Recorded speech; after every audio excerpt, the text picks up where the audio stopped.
Are you good? You're gonna feel the power, gonna feel the I'm power, good. gonna feel the power. Let's when go. I give you that, Gonna make it loud, gonna make it loud, gonna make it loud, gonna give you that, We are back, baby. We are back. Episode 2. Let's go. Money. Oh, yeah. So today it's going to be all about Stop banging the table. money. What it is, how we use it, why we use it, the history of it, and what's wrong with it. What is wrong with money? Nothing wrong with money. No, I mean, how it's not backed by gold anymore, etc., etc. People try their best to save money when they don't know about how inflation is just devaluing it. So they'll be in save mode when they should be in invest mode, things like that. Yeah, but then you've got to talk about what is inflation. Because most people don't understand what inflation is. Inflation, in majority of people's eyes, is stuff that just rise in price. Right? But things only rise in price because they so overprint money, therefore they make the pound weaker, so it can buy less anyway. So it's not just the rise of the price of bread. It's the fact that they keep printing money. People like to assess the downfall of the economy by the price of the Freddo, don't they? So a Freddo was like, 5p, and now it's like 29p when we was or growing up, something. I think the cheapest stuff saw was about 10p or something. Yeah. But I've seen them now as high as £1.20. For a single Freddo? For a single Freddo, that's For ridiculous. some services or something. That's London, yeah. But don't shock me. Let's be honest, London's a crazy expensive place to live anyway. But for a single Freddo bar, I mean, that little motherfucker's grown up and got a mortgage. Do you know what I mean? Like, come on now, behave. London baffles me because obviously I in my job I meet a lot of people in London, all these posh penthouses, and they're paying for like £3,000 rent, and they're going to work on a push bike. Yeah. And I can't fathom that. I'd feel like such a failure. Well, it's not that they're kind of stuck in life. They're kind of once London grabs you, it's got you, and you can't just escape from London. Because if you can afford to live in London, you can afford to live anywhere. But the only problem is with London, not all them jobs are available everywhere. So you are kind of stuck in London. The best one for me is when people say that they're riding a push bike or getting the bus to work, and they're paying £1,200 plus a month on their mortgage. That's ridiculous. But who's really smart, them or you? You're not smart because you drive a car to work and don't own a property in London. They're smart because they're willing to take the bus and own an asset in London that's only going to grow in value. That's if they own the place, yes. Yeah, if they own the place. If they're renting, it's a stupid situation. You've got to buy in London. You have to try and buy in London. It's expensive, but percentages are percentages no matter where. It's not like London would charge you a higher percentage on your mortgage. The mortgage percentage is the same nationwide. It doesn't matter. Mm-hmm. It just means you're going to pay for more on the property because it's worth more. Mm-hmm. So, London's crazy. I don't know why we got into London, but fuck Freddo. So not many people understand. An increasingly amount of people are understanding, but not everybody understands what inflation actually is. And the more they print the money, the less each one is worth. So it's like diamonds. If there were billions of diamonds everywhere, a single diamond would be valueless, because they're just everywhere, like blades of grass, Whereas the price on something that's very rare. Yeah, exactly. So if they limit the amount of diamonds that are in circulation, they can charge more for each one. It's the same with each pound. So the more money they spend, the more money they print, the less each pound is worth. So it's not that everything's going up in price. It's that the power of the pound, the spending power is going down. That's why Freddo's are £1.20 in London. What is money then? What is money? What have we got a history of money? Do we know anything about the history of money? Jamie, you are the money man. No. You tell us. Well, if you want to know about something, you have to do your research on something. And the same goes for money. People assume that just because you have a 9 to 5, you're going to get money. That's the most basic way of making money. But to understand what the value of money is truly worth and how you actually make it, you're going to have to put some time and effort into it. So the history of money, it starts around pre-3000 BC. And back then, money wasn't around. They used to trade things like wheat and clothes. And that's how they would buy their possessions at the time. So if you had a slab of meat I wanted, I'd probably give you some wheat or some seed for it. And then that's how they would trade things.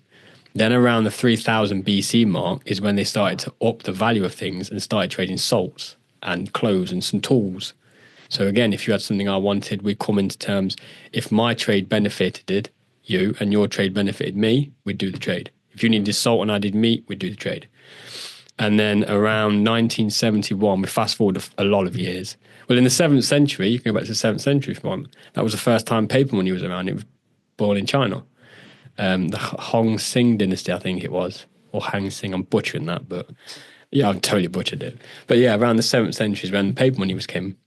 And that is then what formed the Bank of England that we know today. That was built around that. So what is it with paper money then? Why did we think it was paper money would be a way to go? It's just more convenient. Yeah. It was just more convenient. We used to have like precious metal bars and like silver stuff like and silver troys, but they were just getting too heavy to carry. The more you accumulate of silver bars, the heavier it is. So China was like, well, let's just put this value on paper.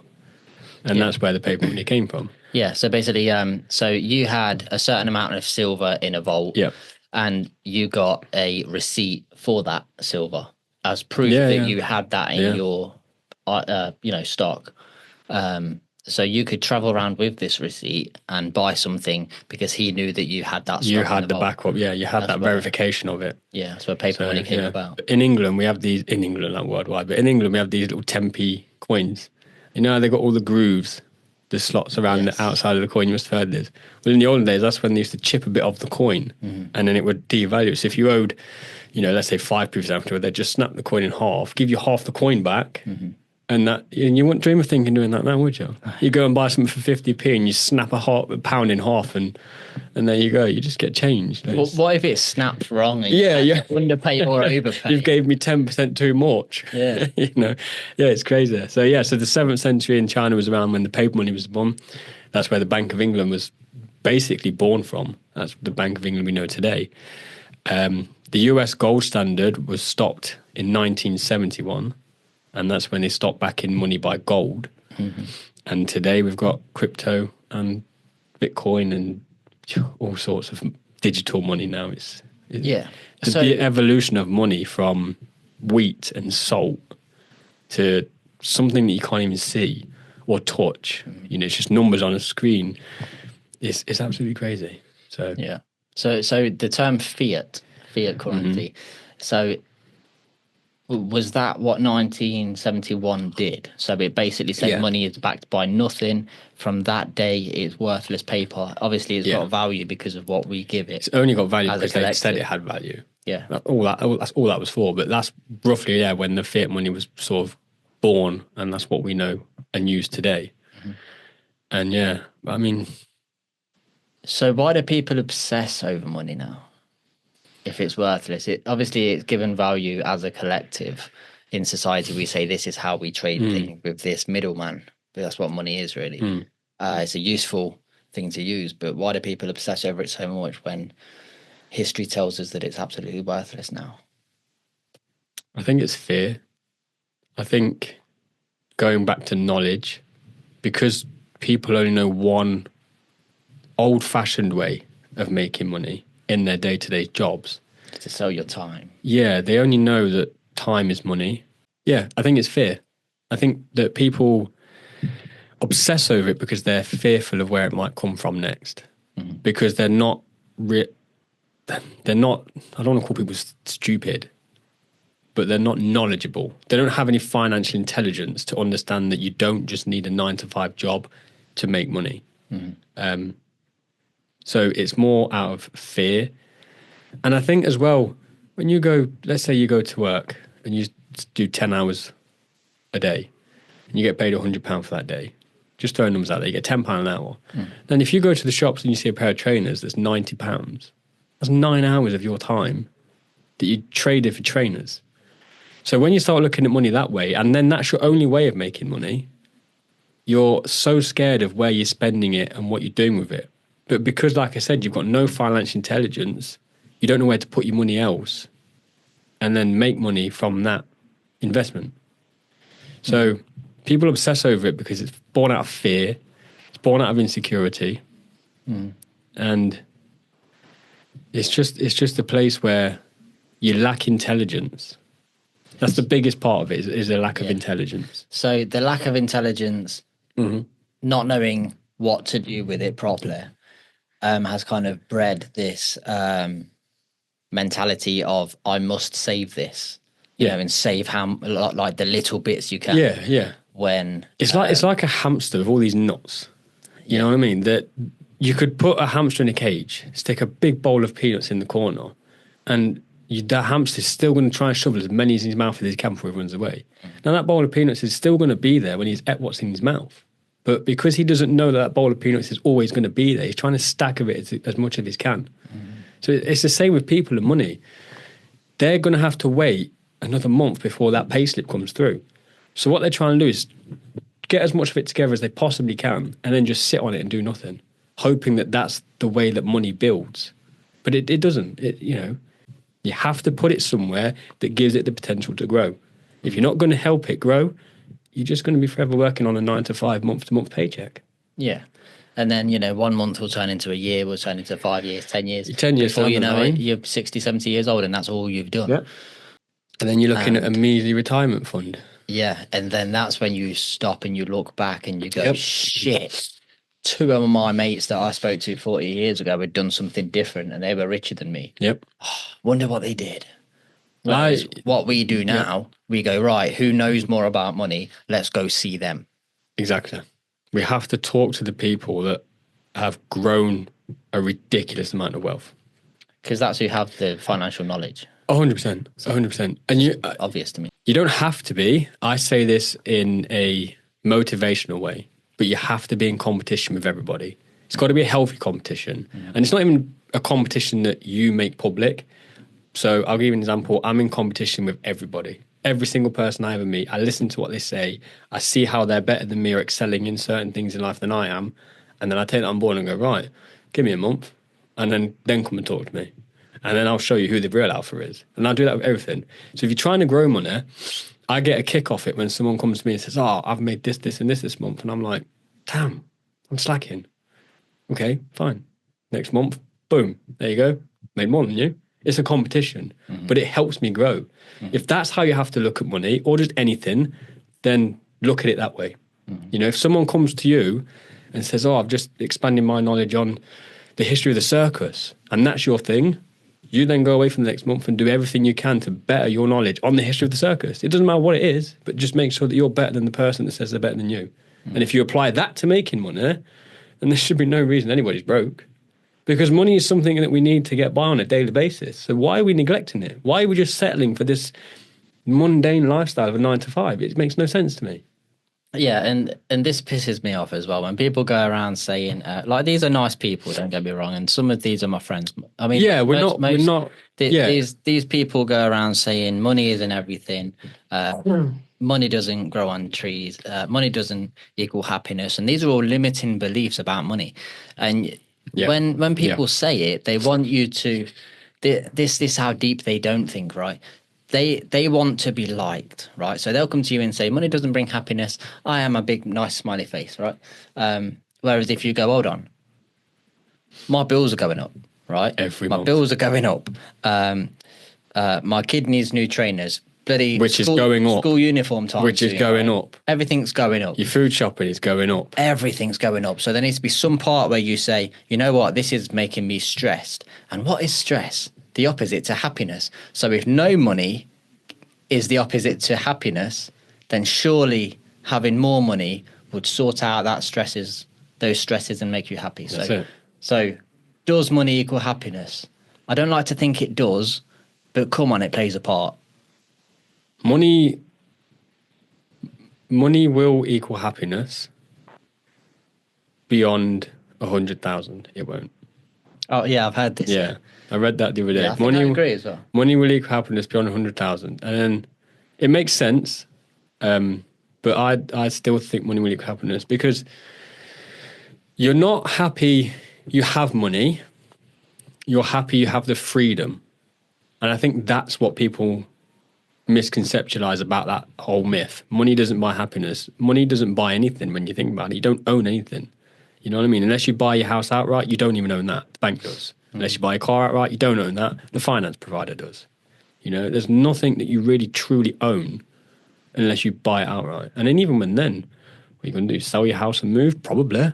You're not going to buy one house and live in it forever, are you? If you get into debt with something anything different, they'll come for your assets. Exactly. So you can own still it, don't own them, but you can still lose it. Of course.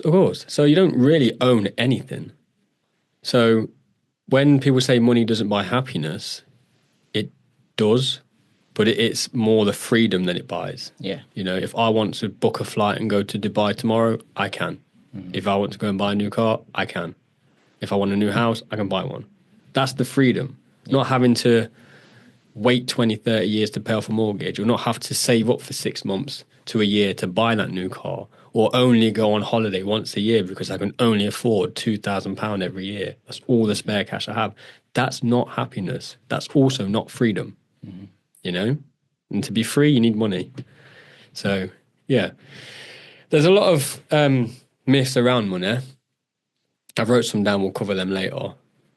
But money buys freedom, and freedom equals happiness. So therefore, if you want to cut out the middleman, money buys happiness. Everyone says it, you know, money exaggerates who you are already. So if you're a bit of a cunt, you get loads of money, you'll be a big cunt, you know. Massively. If you're a really nice person, you come into loads of money, then you'll be an even nicer person. You'd probably start a charity or something, you know. And I think that's a universal truth. That's true. That's 100% true. But I tell you now, that millionaire that was a cunt before, still a cunt, but I bet he's a happy cunt. I bet he just is. I bet he's happy pissing people off. You might have to bleep the word cunt out as well. I'm not really sure we can. Let's go back to your original question. Why do people obsess over money when, you know, it's tied to time and stuff? Like you've just said that money will exaggerate the person that you are. Now, when you're young, we've both been there. Believe it or not, we were young once. We've both been there. We've grown up in families, the same family as well now, where we hadn't had money growing up. We was always a poor family. I wouldn't say poor, but I would say broke. I wouldn't say we were struggling to pay bills and stuff. Some days, whatever. Yeah, but we weren't there was food, poor. but we were broke. We were like Skeggy Caravan. Yeah, we were getting by. Yeah, you know, once a year, Skeggy Caravan, 350 quid. That's the holiday kid, sorry. And it was great. You know, we did have good times. But as you grow up, you ask why people obsess over it. And I said fear. I said insecurities. When you take it back to that, you got to understand where your fear and insecurities do come from. So for like us, if we were to grow up in a family that didn't have a lot of money, we were a broke family, we just got by month to month. I mean, my mum didn't have a job. When I knew your dad, he didn't work. But none of our parents had jobs. So they just got by on what the government gave them. Now, growing up, that can lead to two things. You can see that situation and decide you want to be better than that and work hard to get money. Therefore, you don't want to live the same cycle that your previous generation did. Or you can grow up, realize that money was attached to stress and doubt and arguments. Therefore, you're going to grow up from that childhood resenting the thought of money. Exactly. Do you understand? And that will stop you going out to and that will stop you from chasing money. Yeah. So the obsession that you should have by going out and obtaining as much money as possible stops. Because you relate that to stress and arguments and doubt and fear.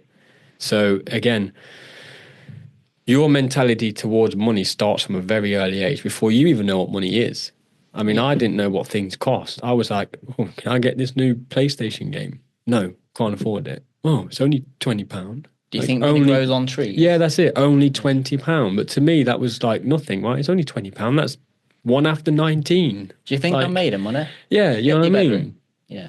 So I didn't realise how big £20 was to someone who didn't have money. So now when my son's like, comes up to me and says, oh, you know, this, and this, I make sure that he understands how much effort I've got to go and put into making that money so he can then go and buy his toys. He has to understand that I'm not just going to buy you something without lessons. You have to understand that this money I've worked hard for is because I've worked hard. I've put this amount of hours into this topic and that's produced this much money. Now, if you want this toy, that much money comes out of that, which equals an hour of my time. So I've gave you an hour of my time in this toy. Yeah. So when he grows up, he's going to understand that, yes, time is money and the effort I put in results on the outcomes I achieve. That's where you have to start teaching them from a young age, because if not, he's going to grow up. Our mentality towards money could have been totally different. We could have resented it right now. We chose to take the opposite path and chase it and make sure that we was happy and our children were happy. That's what we chose to do. If we were to go the same way as our parents, we'd be in a stressful situation arguing about how much money we don't have. You see what I'm saying? So there's two paths in life. So you have to educate your children from a very, very young age. I've been educating mine since before he could even walk. Like, he doesn't know what it is. He looks at me and I was like, yeah. He doesn't have a clue. But he's going to grow up and go, okay, I do briefly remember something in the subconscious about Dad saying that was an hour of his time. He's going to understand that. And that's just how it is. Yeah. I mean, whilst you were saying that, I was just sat here thinking about my whys, and yeah, you got me thinking why I am chasing money, because I did grow up when, like I say, there was always food because my dad was a G, but they always provided. They did. But we didn't have enough to spend on the luxuries, Yeah. And the reason that I am so motivated to make a lot of it is because, one, I know it's possible, because I've met people that do it, and I see how they do it. So I know it's possible. The other thing is, my dad gave up his best years of his life to raise my sister and I, and I just think, if I just played video games and, only had a job if I needed it or got moaned out to go get one, and I was just lazy and I'd done nothing with my life, I think he would have gave up the best years of his life for absolutely nothing. It's just a massive disservice to his last name. Yeah, it's exactly. just a big kick in the teeth. It's like, oh, thanks for that, Dad, but I learned nothing from all the years you grafted hard to put food in my belly. I learned nothing from all the times you was up at 4 a.m. trying to look for a job. I learned nothing from you standing outside the job centres or knocking on warehouse doors asking for work. I learned none of that. I got the new Xbox and I'm going to play Fortnite. Like, you know what I mean? Like, come on now. You have to. There comes a point where you have to realise the amount of effort that was put in before you. I mean, imagine your dad now. Well, let's play a point out. You're your dad 34 years ago. Yeah, your partner comes up, I'm pregnant. Imagine the feeling you must have knowing you've got no stable income and now you're expecting a child. Yeah, and that makes my stomach. I mean, crazy, mate. My mum is absolutely amazing. In fact, I'd rather make the money to retire my mum before my dad. Right? Your dad's a survivor, but she wasn't really around much during those early years. So my dad had it all on him. It was him, my sister, and me. Yeah. And just seeing that he used up his 20s, I won't say wasted, used his 20s and his 30s, to literally bring me up. So if I wasted my life, what the fuck would? It's a big kick in the teeth, isn't it? Yeah. It just I can't live with that. So I think that, coupled with the fact that I've met people that know how to make more money, whereas my dad must have grew up with limiting beliefs over money. I don't know limiting where those limiting beliefs came from when he was younger. I don't know what he heard or the arguments he had or anything, but he's definitely got limitations on making money. All he's ever done is sell his time. So surely to repay him for using his 20s and 30s to bring me up, now I need to go out and say and overcome my limiting beliefs with money so I can make more. Else it would just be a waste of time for me and him. Exactly. Yeah. You're not building on your dad's legacy in one single way if you don't go out and put your neck on the line. It's the ultimate sacrifice. It's got to be the sacrifice. Your dad sacrificed, and it is a sacrifice, his 20s and 30s to bring you and your sister up. Now, sacrifice is a word that people take in the wrong form. They're like, oh, you sacrificed it. Well, you shouldn't say that, it's your children. No, he did sacrifice it. He didn't put himself first, and that's a sacrifice. Now, it's for a good reason, because he had children.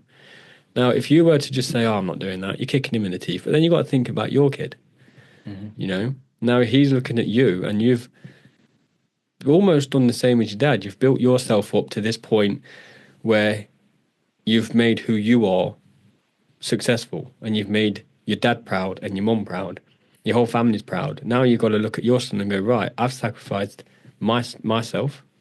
I've raised you. I've also sacrificed a bit more than my dad because I sacrificed some time with you in order to better myself so I could better you. It's a whole snowball effect. You've sacrificed time with your son so he can now become better. Now it's time he looks at you and goes, I'm of age, I'm going to start learning, and then I have to put your feelings last and take his time away from you. And now he has to carry on the legacy. And then when he has kids, he has to carry on the legacy. And in 15, 20 years' time, 30 years' time, whatever it may be, great-great-great-great-granddad was the one knocking on warehouse doors, who then taught my great-granddad to teach my granddad to teach this. You know, it all goes on to legacy. And but why do you think we called Lineage Mastery Lineage Mastery? Exactly. This is the time to master your lineage and be the best that you can be, because it wasn't just your parents, but probably your grandparents, then the great-grandparents that were in the fucking war, right? And yes. all of these people had to live so you could live. And they went through their shit just to have you. You can't let your bloodline die because you're too lazy to put the effort in. Simple as that. Why are you going to let your bloodline stop because you're too lazy to put the work in? No one before you stopped working. Whether they became successful in their own right and drove Ferraris, bought big houses, or whether they just became successful by raising a loving family, nobody stopped putting the work in. So who the hell are we to sit down and say, not for me, mate, I'm all right, I'm not going to have kids. Yeah, I mean, especially I'm not going when... to get this better paid job. I'm not going to take this time to read and better myself and especially become when more intelligent. Comfort is everywhere. Comfort's the killer of dreams, man. We can get luxury on finance, you know, and there's all this technology that is just begging for our attention, and really making us just want to sit there and do absolutely fucking nothing. So I think with the bigger picture in your head at all times, you really need to make sure that you're not disrespecting your whole entire lineage. And I don't want to sound dramatic. It is a disrespect. Come on. It's a huge disrespect. We went through wars, depressions, financial bankruptcies. Yeah. You know, the whole economy crashing. Several times. Ebola. We have never had it so easy. And I'm going to say something that might sound, I don't even care, but poor people are fat. Let that sink in. Poor people are fat. That's how easy we now have it. 50 years ago, you're poor. You were so poor, you couldn't afford to buy food. That's how poor you were. My nan and granddad were poor growing up. They struggled. My nan and granddad's parents were poor growing up. They struggled. They all got by, but they struggled. Barely. My granddad knew people that were so poor, they couldn't even buy bread. They were that poor, right? All their money just went on putting a roof over their head. Couldn't eat for the week. Yeah? That's how poor they were. Thin as a rake. Now, poor people have got it so good, they're not even poor. They can still afford to buy food. They can afford the takeaways on a Friday night. They can afford the McDonald's after swimming on a Saturday morning. You're not poor. You're just lazy. So when people say, I can't afford it, I'm poor. I can't afford it, I've got no money. You're fat. You need to stop with the takeaways and you'll have money. Put down the cake. Like, how can a poor person... Go and get yourself some rice cakes if you want cake. Are they really poor if they're fat? No. Then that's what I'm trying to say. You're not poor. Yeah. Your mentality is poor. Yeah. Your health is poor. Your weight is poor. You have a 3-bed house. You have takeaways. It's not... People's, again, financial intelligence is so poor that they assume that they got no money when they've just finished buying a McDonald's for the entire family. McDonald's is not cheap now. It's crap food. It's garbage. It is not cheap. You're paying twice with your health too. That's what I mean. Yeah. You're paying in all forms. But I mean, yeah, you're not, if you can afford to do takeaways, then you're not even shopping in Tesco's. Yeah. Tesco's is such an expensive shop to shop in. You could spend 70, 80 quid a week on a food shop. But I bet half of it's sugar, crap, processed food anyway. Like, we've got it so easy. But what comes with that easiness is also easy money. There's so many easy ways to make money as well as spend it. But people don't know that either. They just think that, again, I have to go to my work 9 to 5, and then I'm going to buy a take on a Friday night. And then I'm not going to go for a run on a Sunday morning because that's fucking free. Oh, but that's effort though, isn't it? So I don't know how this ended up on a ramp for fat people. picture this, right? So let's say, let's give her a name. I don't know, Kerry, right? Let's say Kerry has a hairdressing salon, okay? She gets a tenner a cut. She does like a cut an hour, something like that, 120 quid a day, right? Now, the way that she's not utilising her position and not being resourceful and not thinking of other ways to make money and being entrepreneurial. Let's take, give me another female name. I don't know. Kelly. Who we got? So Kerry and Kelly. Kerry is not much of a thinker. She has no financial knowledge. She's never seeked a mentor. And she's just a hairdresser. The only way she knows how to make money is if someone comes through the door, bang, she's got a tenner. Which one was it?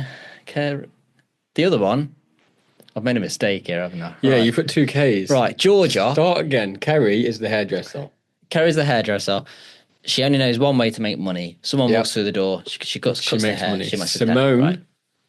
Simone is the other woman now we're talking about. Okay. Simone is very clever, very clued up. She's been to a few cool events where rich people think differently and tell her the secrets about money, okay? Yep. I say secrets, I just mean business knowledge, right? So she's clued up and she's always thinking about other ways that she can capitalize on what she does there and then. So what Simone would do, someone will walk through the door, she'll have a camera set up, because she's on YouTube as well, right? So she cuts hair on YouTube as well, right? She's recording everybody's cuts because she's making a course. She's making a hairdressing course that she can sell online for £4.99, right? £499.99. Also, she's got a table by the door that she's bought a lot of cheap products in bulk off Alibaba or whatever, right? In bulk, even Costco, right? They're all near the door. So you see all these products as you walk out. So there's another way of making money. She's also got a membership site, which is free, where she can promote the course, all the products she's getting. She can be an affiliate for a certain type of hairdressing brand. And then she can make money that way doing affiliate marketing. All of a sudden, there's 6 or 7 different ways that she's making money. And it's like 10% more effort. Yeah. So I mean, setting up a camera and going Costco and putting products near the door. And I bet the least... doing voiceovers on the course. You know, that's it. That's it. Yeah, you have to put the extra work in. And I bet you any money, the job that brings in the least money is the actual cutting of the hair. It just would be, wouldn't it? Yeah. I mean... it's her 9 to 5 that she still does, but brings in the less money because of all the other things she's doing on top of that. Exactly. It's crazy. Exactly. So, I mean, think about your job and how you operate, and can you do anything? Can you get a social media account if you're a trucker, right? Loads of trucking YouTube channels. There you go. They're making Loads a of them million, I used to watch right? all the time. And they're doing the same thing. They're not doing much extra. You could be an affiliate for a certain type of, I don't know. Well, there's loads of trucking equipment stuff and... Yeah, so you could be an affiliate for all of those products. You can even which you reach could out plug to, on your social media. I don't know, famous dash cam brands and stuff. You can even reach out to them. Roadhawk and stuff like that. You know, they'll sponsor you, and there you go. You got paid sponsorship with a camera company. Exactly. So it's all out there. And if you've got the day off, do you think there's not trucker podcasts around that you could be a guest on? Yeah, exactly. You know, get paid for that, or you could sponsor somebody's podcast, or somebody could sponsor your podcast. You could have a trucker podcast, and then all of a sudden you've got brand Fest, deals. One of the biggest truck shows around the world. Well, around Europe at least. You can get paid to sponsor and have your truck on show, and do guest shows and guest appearances. Yeah, it's all there. It's all there. It's all about thinking on just that next level. And when you think about the extra work, it's not like it's 100% more extra work. It's like 30% extra work. And you know what? It's a lot funner than your normal job anyway. Well, let's briefly, won't tell too much details, but let's briefly tell the previous story with the property we just had, where I was saying that we had this property come up that was going to buy and pass on to investors, and we were going to take cuts from that. And We didn't do that because we hit a certain hiccup along the process. And then I said to you, well, it needs an entire renovation. We used to be renovators. So why don't we get in touch with the investor, roll the ball forward as if we were going to buy it, then say, we'll do the renovation work for X amount. Now, if we were going to do that, we'd make more doing the renovations and would have sold them the deal anyway. Exactly. So it's like, okay, how can we make this swing in our favor? Oh, let's just do the renovations and make probably 3 times as much. Yeah. Yes, it takes 3 times as much work, but we're on the effort. Again, it takes up what, maybe 8 days of our life, and we made thousands doing it. But what were we going to do? Oh, sorry, we hit this hurdle, let's not bother, and go back to doing what we were doing before. No, we thought, how can we then turn this on our profit? Yeah. That's how. It's simple as that. If you can find a way to flip any subject or any situation you find yourself in and turn it so the profit's facing you on the board, you're in for a win. If you're just going to let the profit slide away, suddenly it's like snakes and ladders. You have to chase the ladder. If you're going to hit the snake, you're going to go back down the board. You have to always be climbing ladders, always. You've just reminded me why it's called cash flow, because it's like a river and you have to stand there and get wet. So why doesn't everyone do this? Is it a lack of knowledge, or do you think it's financial intelligence. Nobody has any. Yeah. Nobody has any financial intelligence. They're stuck in, old-fashioned money. Money, I mean, again, I mentioned on the history of money that we're looking at cryptos and Bitcoin. How much is Bitcoin now? It's ridiculous money. It's gone down a little bit. Yeah, but it's still a lot. I still want one. It's still a lot. Like, they are not moving with the times. They're not going where the river's flowing. They're trying to swim upstream. I think it's salmons that do that. I don't know why I thought that. Yeah. But yeah, they're being salmons. They're trying to swim upstream. You might as well turn around and go with the flow. It's a lot easier. It just is. But for some reason, the more money you acquire, the more opportunities you find. Now, I don't know if that's because money, the more you gain, the more your eyes open and you can start seeing opportunities. But money really does follow money. But I was told this quote by a fellow gym partner in 2015. He said that money is everywhere, people are blind. And I mention it again because obviously it's relevant to the topic of money. But I didn't know what he meant because I was not really clued up on it back then. 10 years ago, I was just this stupid young boy that thought, oh, I know it all, when you don't. But what he meant was that if you just look, you could probably sell or make money doing anything. Legal, of course. But yeah, money's everywhere, people are blind. And that's so true because they're so closed off to trying anything new and they're so closed off to potential scams or potential quick get rich quick schemes. And it's like, you do have to be careful of them. People will try and make money out of your vulnerability. But at the same time, there are so many ways that aren't scams and do actually work quick. You still have to put the work in, but there are some methods that work quicker than others. So yeah, money is everywhere, people are blind. And never forget it. You're so right. And have you actually seen the chart of how much money has been printed since COVID? No, it's crazy. Have you seen it? Yeah. It kind of fluctuates like this at the bottom of the graph. And then COVID happens and it's just whoom, like that. Trillions has been printed. More money than there's ever been in circulation before has been printed in just the last 4 years, 5 years. And it's hard to fathom that in these times of, the internet's been around for 20 years. And now we've got AI, creeping in pretty fast. It's like we've got all this technology at our fingertips and there's more money floating around than ever before. Mm-hmm. And it's like, how are people still broke? And I'll tell you why. Because people have deleted me when I started getting into AI, showing my pretty AI pictures that took 20 seconds to generate, I had this guy, funnily enough, I met him in a train station. I won't go into that. He was gay and he came and sat right next to me in an empty train station, right? Anyway, but he... no, we need to know details, bro. Well... No, we don't. Well. He gave me an offer that I had to decline, and then we had each other on social media. And that's why he's broke. And basically, so he was an artist. And so, I didn't speak to him since, but we had each other on social media. And as I was getting into AI, I was sharing it. And he popped up, basically very, very rude, because he was totally anti-AI.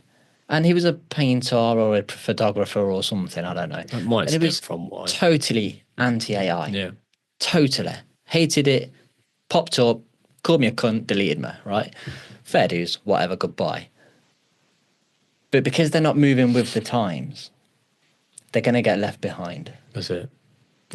Here's the thing. I just mentioned art. You saw that banana that was taped to the wall that sort of sold for ridiculous. Like, where's the line? Why can't we just put AI art in a frame and sell it to museums and collectors and stuff? Where's, because it's all one of a kind. Well, yeah, that's what I tried.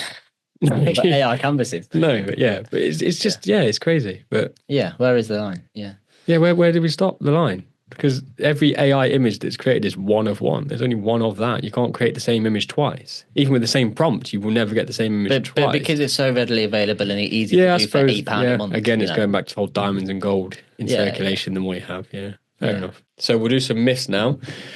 The first one, money is the root of all evil. What do you think to that? Classic one. This keeps people broke. This keeps people broke. So, I think that there's such a massive amount of the population that just randomly hates Elon Musk, Mark Zuckerberg. Who's the guy that invented Windows? Bill Gates. Bill Gates. Yep, yeah. There you go. They're all anti-rich. Yeah, and I'm not sure about Bill Gates because of the whole.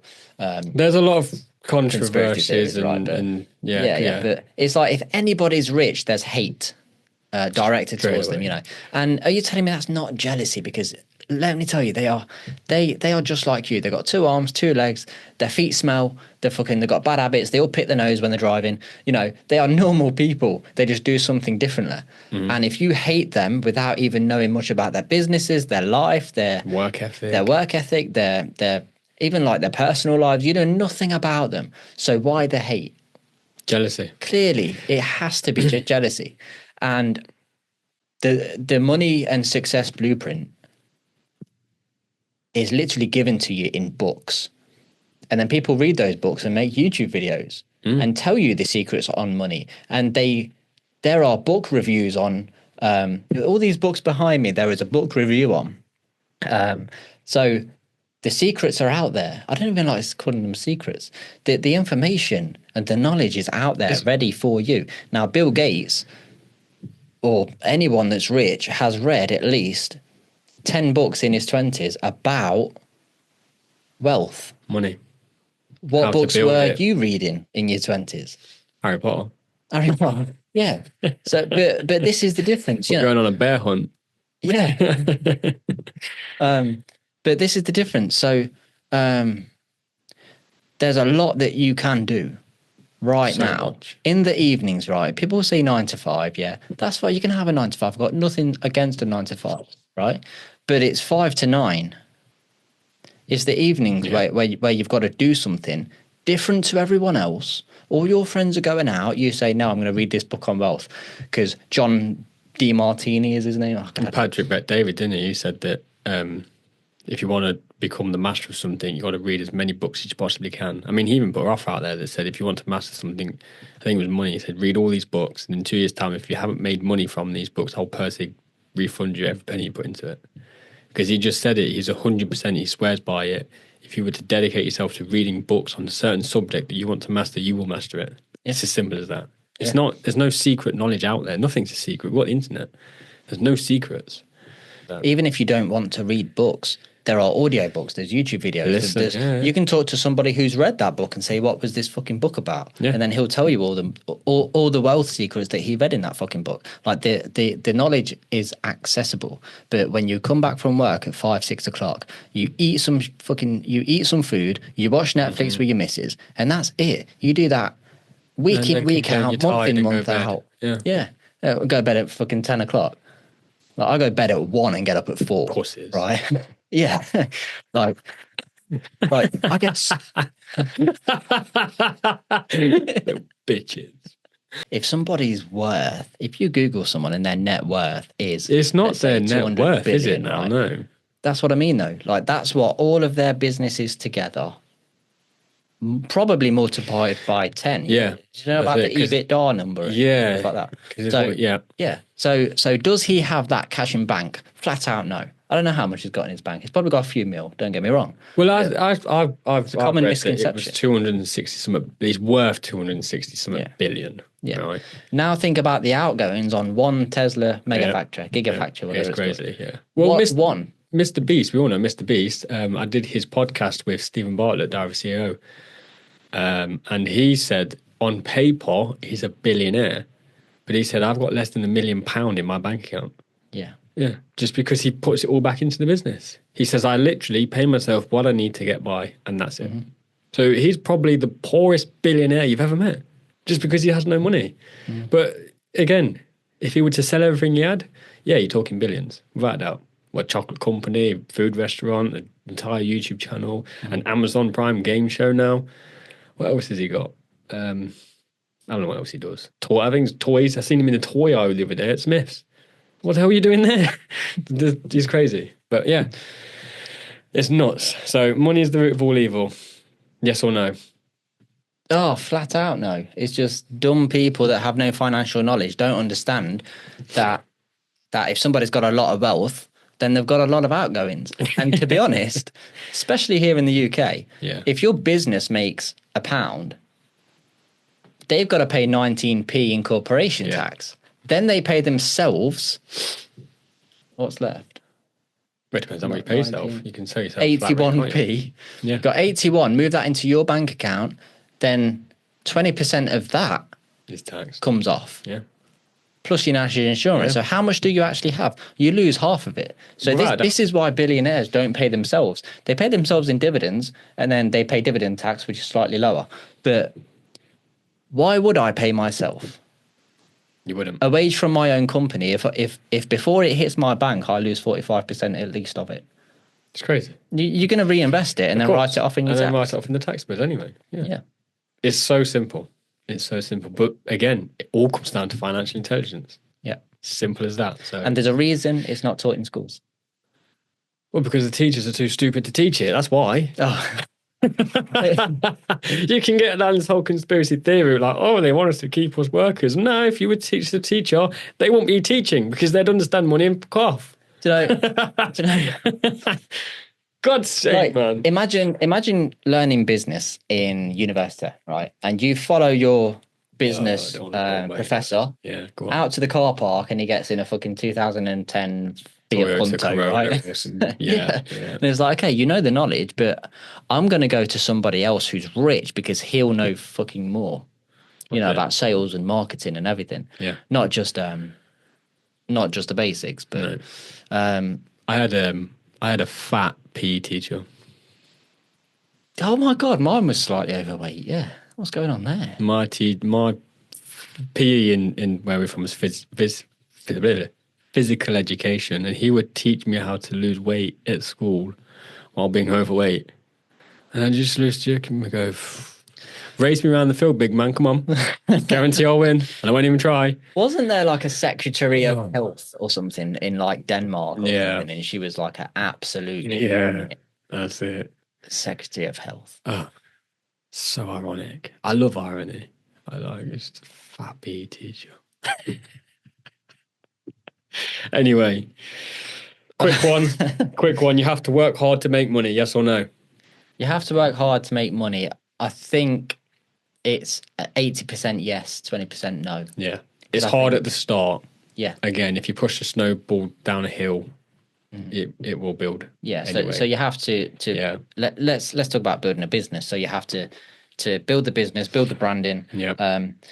build the systems, learn how to employ people, employ the good people, and Which is then basically you just- got to look after it. And it's literally like a child. You have to nurture Yeah. a business and keep putting into it. But then, as soon as that's 80% done, the 80% of the reward is in the last 20% of the work. You know, so I mean, what was it? So do you have to work hard to make money? Yes. I think everybody in the country is working hard, but they're just busy idiots. Yeah, there's a lot of busy idiots out there, for sure. They think they're busy, they think they're working hard, but in reality, they're just not. They're just on a hamster wheel. Yeah. And I know what you're thinking right now, like, oh, but that's life, you know, how can I get out of that? That's what everybody does. That's the real world. Get with it, Adam, right? But I full on no. I full on know because I've met these people and I see these people on a regular basis that are doing different things. That's why I believe in myself that I'll be successful, because I've seen it happen myself. People with just 2 arms, 2 legs, and a brain, just like me. I've seen it. I've seen it. You guys haven't. That's why I want you to come along to these events through Lineage Mastery. You haven't seen it. As soon as you do, you'll understand. Yeah. But I've seen the promised land, As they say. Martin Luther King. As they say, yeah. So you're shooting yourselves in the foot. You know, I go to Peterborough to these events and I learn a hell of a lot. I still learn a lot now. And I've got 4 spare seats in my car. But everybody's just going to work Monday, looking forward to Friday, thinking that... If you look forward to the weekend, you've already lost. Yeah. Just thinking that whatever Adam's doing don't work, and whatever Facebook ad I scroll past, it's just a sleazy salesman. You know, well, enjoy your life until you're 70, right? Well, by the time we're 70, the age of retirement, it'd be 80. There'll be no retirement when we're but enjoy that. Enjoy that. But when you're fed up, I want you to come to us. I'll give you a free lift to Peterborough, there and back, any event you want, because I want you all to win. And I'm sick of seeing my friends go Monday to Friday, end up doing that. I mean, they've done it all through their 20s. Now they're broke. What are they going to do? Do it through their 30s, thinking something's going to change? No, you need to change. You need to change something. So I will start saving when I earn more. That's another myth. People think that they can only save when they earn more money. In fact, then you need to make a plan on how you're about to earn more money. Yeah, that's number one. Right. But talk about life inflation. We've all heard of that one. The more you earn, the more you spend. You stay broke on a higher level. Exactly. Yeah. You know. Yeah. Yeah, like some people out there want a BMW i8 really badly. Yeah. And it's going to cost him about £700 a month at least. Yeah. People think that they can only start putting money away when they earn more money. And that's true. That is true. If you haven't got it to put it away, you can't put it away. There are 2 parts to this. Yes. So I'll start saving. So what are your outgoings like now? Are you paying for Netflix, Disney Plus and Amazon Prime? This is the thing. Right? This is the thing. And when I earn more, okay, then make a plan to earn more. How are you going to do that? This is also That's another the 2 thing. things. Yes. How can you save when you have no money then? How can you save when you or have when you no think money? you've got no money? Let's do the word think, 'cause that's a very important word. Open your banking app right now, Yep. go down it and Yep. see what you spent money on that you didn't actually have to spend money on. I'm Such as? talking monthly subscriptions that you don't actually fucking need, all these trips to McDonald's that you didn't have to fucking do, and fucking £80 curtains from Dunelm. Oh, mate. Cigarettes, bonfire night, vaping, fucking designer clothes, designer shoes, jewelry. No, not jewelry. And Stanley fucking cups. Yes. Yeah? Fuck Stanley. How much are they? £55 £55 on a cup? per a cup. For a fucking cup? There's so many ways you can save money if you have money. That's what they say. Or Prime for £8 a bottle. Is that how much it is now? Not now, no. Oh, my word. But now I'm thinking about, now they're like 99p, and I'm like, what was the profit margin when I had to buy them for my kid? The hype has gone down massively. But like I said, open your banking up. I can almost guarantee you've got a Netflix, a Disney, an Amazon Prime, a Paramount, a Now TV. What else is there? Is that it? There's probably more. I don't know. But that's 5. And they're all probably averaging about £7 or £8 a month. So that's a lot of money you could be saving straight away. There's a Troy 1 ounce silver there. That's an asset. We'll talk about them in a bit. But that's 5 subscriptions you don't need. Then what have you got? Your takeaway nights. Every Friday night you're out for Chinese and Indian or a McDonald's or a pizza. So at least £30 a night. Well, every week, £30 a week. Cut that out. That's £120 a month. Then what else you got? Stanley Cups. Why? So you can look good on Instagram, flexing to nobody that gives a damn. So then don't buy the Stanley Cups. What else you got? Designer shoes and trainers. Do you need them? No. There you go.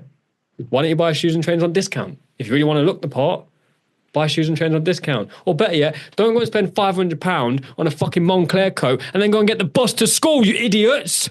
Do you know what I mean? So many ways you can save money, but people just don't do it because they're accustomed to a comfortable living. That's the problem.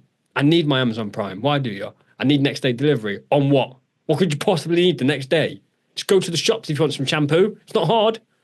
Bad debt is so encouraged as well. You can Klarna Uber Eats. You can Klarna Uber Eats. I had this. Where was I? Come on now, I think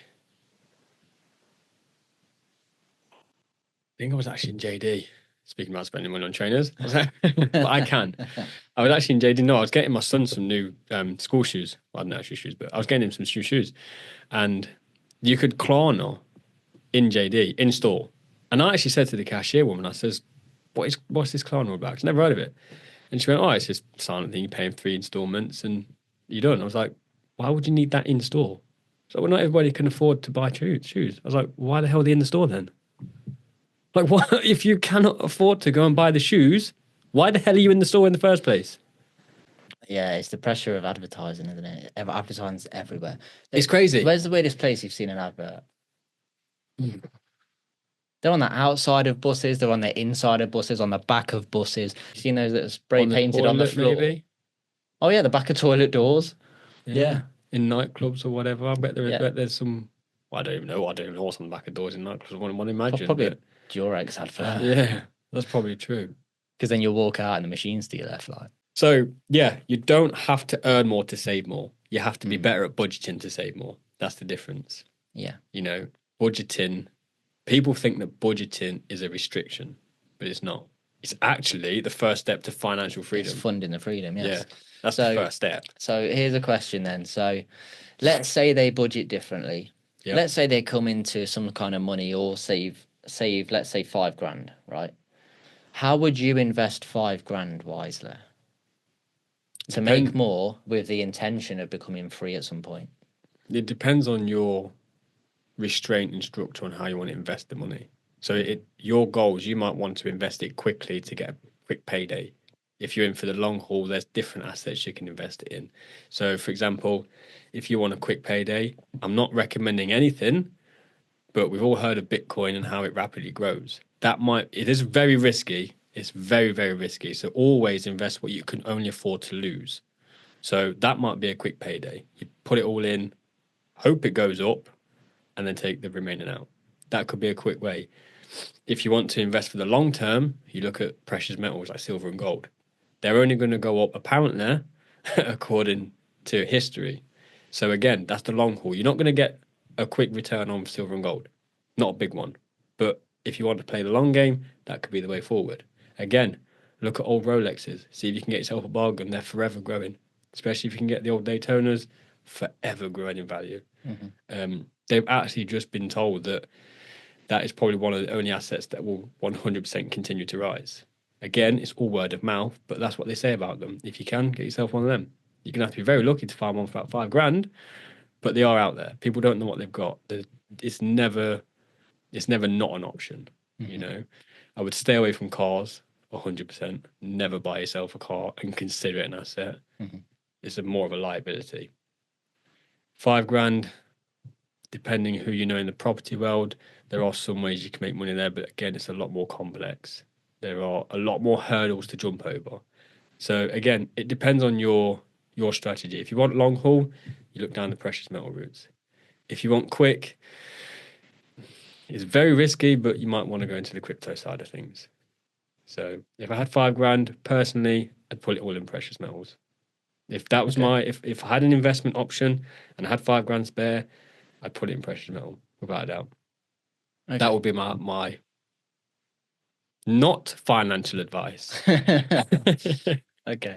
What I'd do, so you mentioned property. Now, there's a lot of people that would just scroll past their Facebook ad where it says, you could buy a property for £1. Mm-hmm. They'd be like, yeah, right, on your bike, mate. But what you're not understanding is that you can. It sounds stupid and it does sound like a scam and it sounds way too good to be true. But when you actually know what he means, you can buy the control of a property for £1.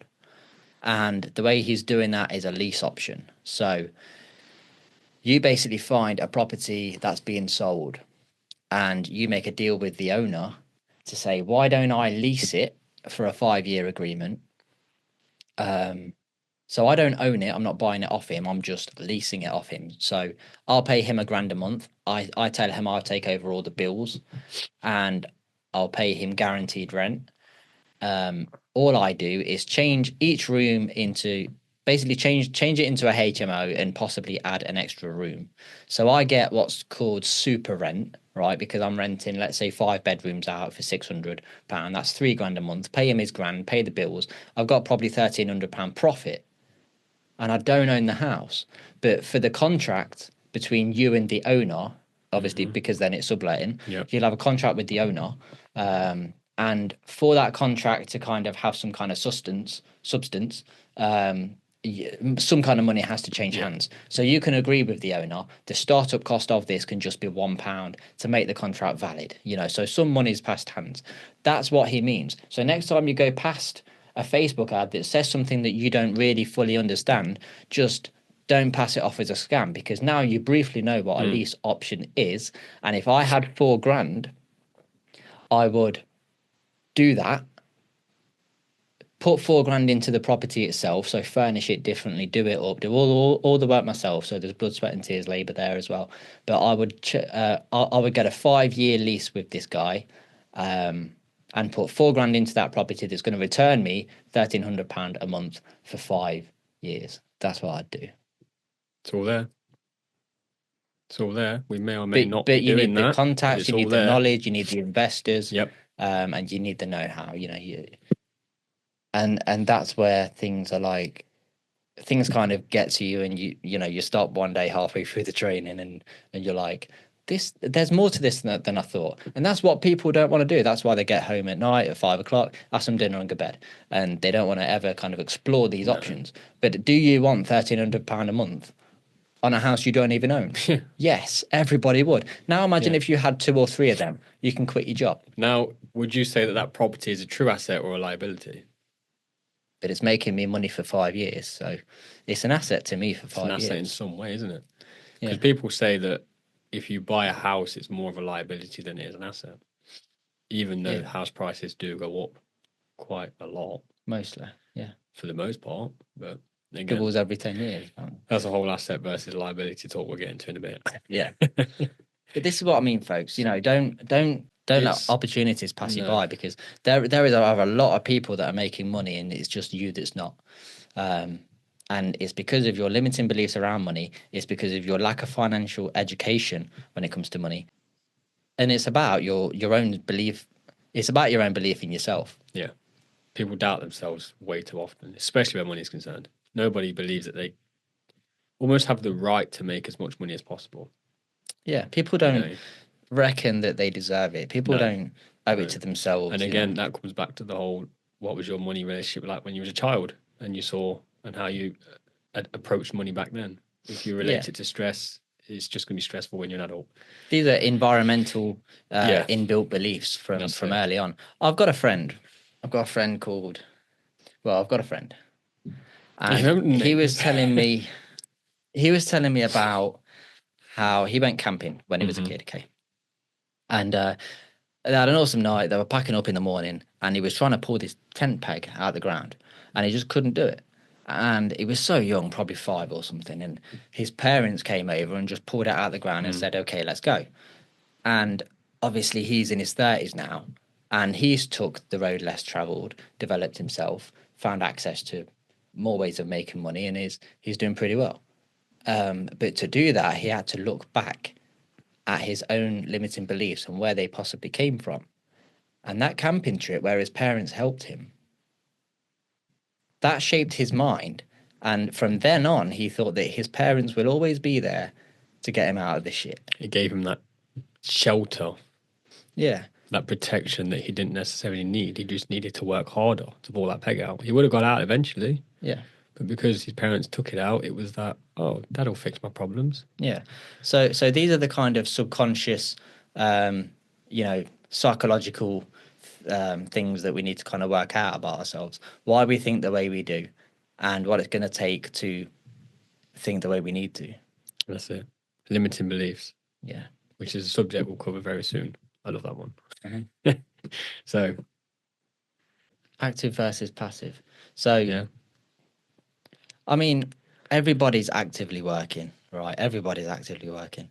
There is no such thing as passive income. No. And nowadays, people are saying that 5 years ago plus, passive income was like a dream for everyone. Now they're kind of wising up to like, well, nothing's truly passive. So now everyone's floating around saying nothing's truly passive, which is true. At some point, you've got to put the work in. Yeah. And let's say if you're a property investor, yes, you're getting money from this asset, but if they leave or the boiler breaks, that's your time to step in and Yeah. say, right, this needs some of my financial effort and commitment now. Yeah. So nothing's truly passive, but I think you could be an active idiot for 50 years. So, what is active income? Selling somebody don't know time what it or is. time or effort for money, isn't it? Yeah. So, when you stop working, the money stops coming. Yeah. That's an active. Passive, like we just said, is something that will bring an income while you sleep, but you still have to put the work in at the start. There's always there will be something to points you do have- onto it, but it's more. It's less of an active input. Mhm. So yeah, I mean Warren Buffett said it best, didn't he? If you can't find a way to make money while you sleep, you'll work until you die. And I think that's just pure genius. Classic, Yeah, that's just pure genius. If you can't find a way to make money while you sleep, you'll work until you die. That's frightening actually when you think about what he actually means. Yeah. And it's phrases like that I don't understand. I understand it, but I don't understand how we can have a conversation about this, finish the podcast, and then not actively do something to make more money. Like after this podcast, I'm like, dude, I need to make more money. This is crazy. Like I'm just fired up now, but it's crazy. It's absolutely crazy. So I come to you then, let's play out a scenario. I come to you and say, Adam, I need to make money, but I need to start making it tomorrow. What's one thing you would say I could possibly do with as little financial input as possible? What's one skill you would say, this is a little side hustle, if that's what you want to call it. Mm-hmm. You can start making money from it. Okay, quick money. That's not Just a some big money. risk. Just some money. Yeah. I just need that extra £100 a month, whatever it may be. Something to contribute that might plant that seed into financial freedom. So this is a very active role, and this is why people don't really do this. But the people that do it in the shadows, make their money, and then there's opportunities everywhere to make money. Like what you said earlier. Money's everywhere, people are blind. Yes. And it's basically the red car theory, isn't it? I'm going to explain that now. Google it, right? We've all heard it. There's opportunities everywhere. And if I had to make money tomorrow with low risk, I would probably do some flipping. So what I'd do, I'd go on freecycle.com, I'd go on Facebook Marketplace. And if I didn't have a van, I'd hire one for the day, or I'd borrow one and then pay him for it later. If someone that I know and trusts me. And I'd go around getting pianos, I'd go around getting mirrors, anything going for free or cheap on Facebook Marketplace. And then do it up and sell it. Or just try So and resell flipping it. with upcycling mixed in. Yeah. Yeah. Furniture's a good thing. Furniture is a good You thing. can get loads of bedside drawers and TV units and Yeah. a couple of new handles from B&Q and a slap of paint, something that looks brand new. Yeah. Or car washing. I'd go around my area. I'd be like, look, I've got the day off. I'm bored. I'd go there with the full bucket of water and a sponge in my hand. And I'd be like, £5. Right. Let's make some money. I mean, what? Half an hour per car, tenner an hour. Yeah. Do it all day. Or 8 hours, 80 160 quid. Yeah. Yeah. It's all there. And then I'd put that money into something else, I think. Or I'd do it for 2 or 3 days and make probably 400. Yeah. Yeah. There are ways to make money. Flipping is a very good one. Flipping is very good. Like I said, or like you said, Free Cycle, Gumtree, anything that's free. Always going to make money on something that's free. You got to put a bit of time into it, but you're always going to make something free. Alongside that, sorry, did I cut you off? Are you about to say something? No, it's fine. I don't care. Nobody cares about my opinion. Right. Alongside that, there was a fella in Canada. I think it was Canada. He so he started with a small red paperclip, and then he traded that up for something, then traded that up for something, then traded that up for something. And if you're good at marketing, and so what I'd do, I'd go on Facebook and I'd make an event or a page saying Adam's flipping Mad? Adam's flip to financial freedom. Yeah. AFFF.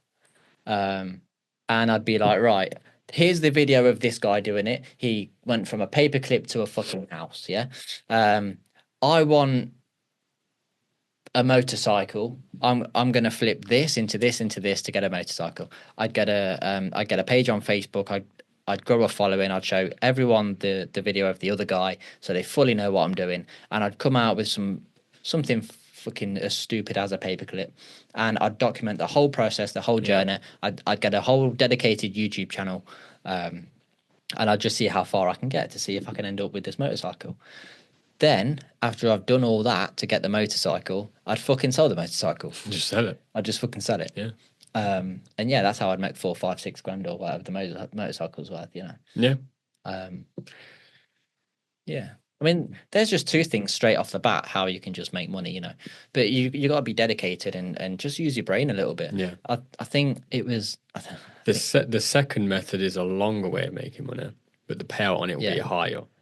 So it will depend on your time frame. Flipping is always a good one to start with, again, because like you say, it's free. And if you do have some collateral to put in it or some finances to put in it, there's so many like charity shops, man.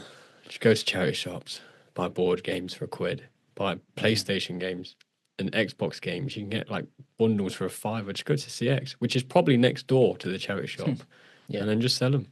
Yeah, and you know, you can download the CX app that is free on your smartphone that you already have.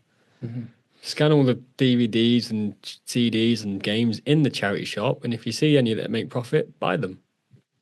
Yeah, and I think what's going to be going through people's minds now is like, okay, I'll put a bit of effort in and I'll put the money in to buy a fucking board game, right? But I'll only make £4 profit after so let's say you sell it on eBay, delivery, whatever. I've only made £4 profit when it cost me £1. That's not much money, right? But so do it 10 times. The secret to wealth is literally just doubling money. Yeah, if you made £2 off that £1, you've won. Yeah. You know. So I think it's a mindset thing. Like I want all of the money right now, fast. When it's never going to happen fast. No, it's never going to happen fast. And who knows, if you start flipping, you could spark off some sort of financial seed in that head of yours, and suddenly you started your own business on flipping. You know, it's now your job to go out and scout deals and buy stuff and get everything you need. Start selling it on eBay. Start selling it on the TikTok shop. I bet there's loads of stuff you can do. It's crazy. But another one is kids' clothes. You can flip kids' clothes so easy, it's crazy. Whilst we're on the subject of being resourceful, it's just reminded me of something that I posted. Got it. You're on about the smartphone with the homeless guy? Yes. I could have told you that story without even fucking going on Instagram, brother. Okay. So whilst we're on the subject of being resourceful with money, a few months ago, I imagined I was homeless and I'd imagine how I'd get off the streets and make money whilst I'm doing it. Basically, how I'd sort my life out if I was at rock bottom. And it goes like this. So I saw a homeless guy with a smartphone today. Nothing weird. I understand the homeless will have a decent secondhand phone. Homeless people have smartphones, right? We've seen them. It's obvious. Yeah. Right. Everyone's got a smartphone. But I thought about whether or not, with the right skills, with that phone, he could get himself off the streets. What I'd do, I'd make a GoFundMe, explain my story on there, have it all linked to a bank account. If I didn't have one, I'd use a friend's. I'd stay off drugs and away from other homeless people. Hang around with 5, you'll be the 6th. take care of my appearance and hygiene at shelters, but sleep elsewhere. Because the kind of people that you meet at these shelters will fuck you up, right? So now the good stuff. Get a TikTok account with Wi-Fi in McDonald's. I'd call myself down but not out, or homeless in city, Leicester, whatever. I'd do 10 videos a day, every hour, about my dreams, what the street's like, nice things I did that day, what it's like being homeless. I'd buy a joke book and tell people jokes for cash. And I'd film it all. But most of all, I'd smile a lot. Then I'd let the algorithm do the work. I'd also buy colouring books, pens, and frames from the pound shop and sell completed pictures for £5 each. I actually seen somebody do this. I bought a picture of a tiger for £5. He'd gone and bought it from the fucking pound shop, just a colouring book and a frame. Just coloured it in. And I was like, that's crazy. Boss motherfucker. Yeah, that's how it's done, people. But I never seen him again. I wonder why. Exactly. Sold all his paintings and Resourceful. got a house. Yes. Probably. I'd ask the public if they wanted to be famous and get them to tell funny stories, give them a chance to promote their side hustle on my TikTok channel, especially if the following was going well. I'd ask for a donation for this. Resourcefulness. Yeah. Invest money that doesn't go on food and equipment by buying power banks. I would charge these up cheekily in local pubs and libraries. Who would actually let me in because I don't look homeless, because we're taking care of our appearance in the homeless shelters. Also, I'll read survival mindset books whilst waiting. This is a good one. Make a deal with a podcast room rental space and get a local company to sponsor the podcast. I can invite interesting looking people that I find on the streets. Document my journey through the process of getting council housing in hope that it helps others in the future, and let the GoFundMe donations stack up until I have a flat deposit. Get a cash in hand job ready for when I get the flat by looking for builders walking through town. Labour work. It's mindset. Yeah. There you go. All there. You will never see me homeless. If I am, you'll see me once. That's it. That's crazy. Did you like that? I did like that. I've heard it before, but not to obviously the extent. I read it a while ago, but yeah, that's crazy. Yeah. That is. So, yeah. So we spoke about making money then. We spoke about how it's always there. You do have to expand your financial intelligence 100%, but you can make money. But what if that homeless man won the lottery? Do you think he'd be broke or go broke? If a homeless man won the lottery. Let's say I donated £5 and he went and spent 5 scratch cards and he won £1 million. I don't know. Yeah. Okay, so yeah, this is good because you can be rich with a broke mind frame and it won't last long, or you can be broke with a rich mind frame. That's it. You can be rich with a rich mind frame. You can be poor with a poor mind frame. And we see it time and time again that people win the lottery, and then before you know it, like I read one was working in a chip shop. Yeah, they're winning millions. Spent it all on parties, drugs, luxury items, houses that he couldn't afford to keep on, and now he's broke. Yeah. Because they don't understand the value of true money. And again, it's like I was saying earlier with my little boy and toys. Like he sees toys, I see time and money. And lottery winners don't see that. They see luck. And there's no such thing as luck, because you need to know how to keep it. That's the best part about it. You need to know how to keep the money. Let's go back to when I was younger. And I was getting EMA from college. Right? Remember EMA? I do. Was it Education Maintenance Allowance? It was, yeah. £30 a week, wasn't 30 quid a week. Absolutely fucking nothing, right? But I got a big back pay. I remember. You remember? Oh, I remember. Yeah. So I got like £600, right? And to me, I was only about 20, right? £600. You slapped me at Clock Tower in town, like, I've been back paid. Let's go get a Subway. Like I'd won £1 million or something, yeah. Oh, dude, I remember. So you tell me what happened, because it shaped your view on money. You shaped my entire life when it came to money. Yeah. And we'll share this story in a minute, actually, because we'll get onto it after this. Lottery winners going broke, probably going to bypass that at the minute. Sorry. But yeah, I remember we was in town, our local town centre, and you'd just gone you was waiting for this back pay for a few weeks now. It was always promised Monday, always promised, never turned up. And I'm standing in town, and you run up to the cash point. I'm going to check my money, and you went up. You'd been paid. It was £637.59. Remember it? And you was like over the moon, buzzing, like higher than any drug would ever take you. You was so happy. You ran over to me, slapped me on the back of the head. Dude, I've been paid. Let's go get a Subway. 5 of us, me, you. I won't remember. I won't name the others. You remember who they were? I can't remember. No. Carry on. Did I pay for everyone's? Yeah. So there was 5 of us. You brought us all the Subway, all the cooking, all the drink, brought all the meals. I don't know how much that was, but 637 quid. It weren't that much. Then we went to I don't even remember the name of it, but a skate shop because you used to be in skateboard shop. Yeah. You brought some shoes. You bought a new skateboard. You even brought the rug that was on the floor. I still got that. And you still got it, 20 quid. You even yeah. brought the rug on the floor. You went crazy with money. The guy looked at me so funny, like, this could be a stupid question, but can I buy your rug? Yeah. He was like, what? I'm like, the rug at your front door. Yep. Yeah. Yeah, sure. Okay. You even brought the rug that you walked on. Yeah. And it was filthy. I don't know why everyone It was did it. fucking horrible. Horrible. But just because you said Adio and that was your That was my nickname. So he was like, I want it. Yeah, and I remember you just went crazy with money. You did feel like you'd won the lottery. It lasted You looked 4 like days. if that, man. I bought a skateboard, like a If proper that. skateboard, like 120 quid with the trucks and the wheels Yeah. and the deck and the grip tape, Yeah. custom made or whatever. Yeah. You just didn't care for that money whatsoever. There was no part of you that was ever going to invest any of it, ever. And Oh, it's apart 20, from the bro. 20 quid rug, Yeah. I bet you got none of it. No, that's all good. That's what I mean. Yeah. But yeah, that's crazy. And that is because you didn't understand or have any financial intelligence. I keep saying that quote a lot, but it's very important. Because you didn't have any financial intelligence, you just blew it all of it. And it's weird how I still remember the exact number you got. And Yeah, it's but this guy never spends money. So he took me for a McDonald's once, and then like a month later, he was like, "Yeah, that was fucking £5.39. That was that day." Sorry, mate.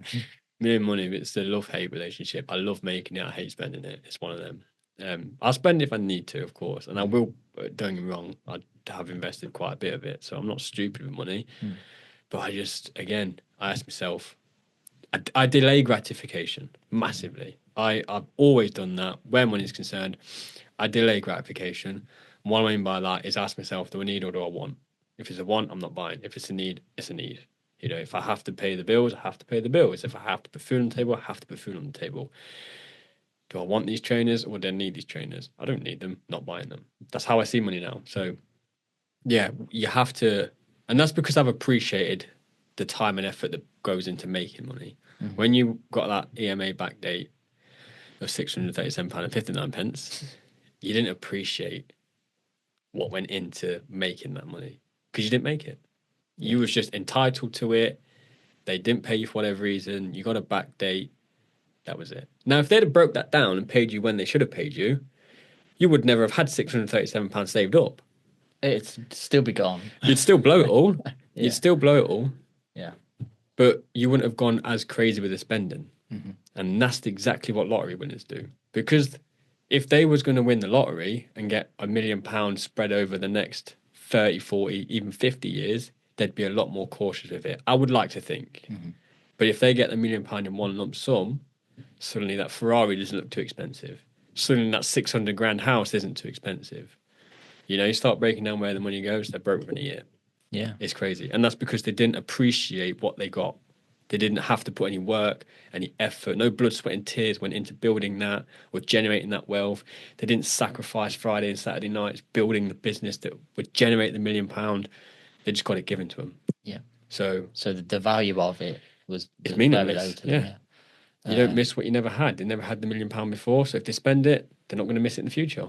It's a blip in their life. Yeah. And that story with your emails shaped my entire. Wait, this isn't therapy, but going back to it, that is where I used to hate money growing up because of the stress and the arguments that was involved with it. But when I saw you and your attitude towards money, I was like, no, I need to be completely opposite to that. Because if I had £637, I wouldn't want to waste it. So you kind of shifted my mindset into acquiring as much money as I possibly can. Yeah. That's crazy. Yeah. And you remember, I don't know if you remember, but I remember we was talking about how it was about a couple of years after that. you said you had X amount in your bank account, I think 100 and something pound. And you actually said to me then, I'm going to live like I've got £20 to my name and only save the £100. Yeah. So you would say, I've got £120.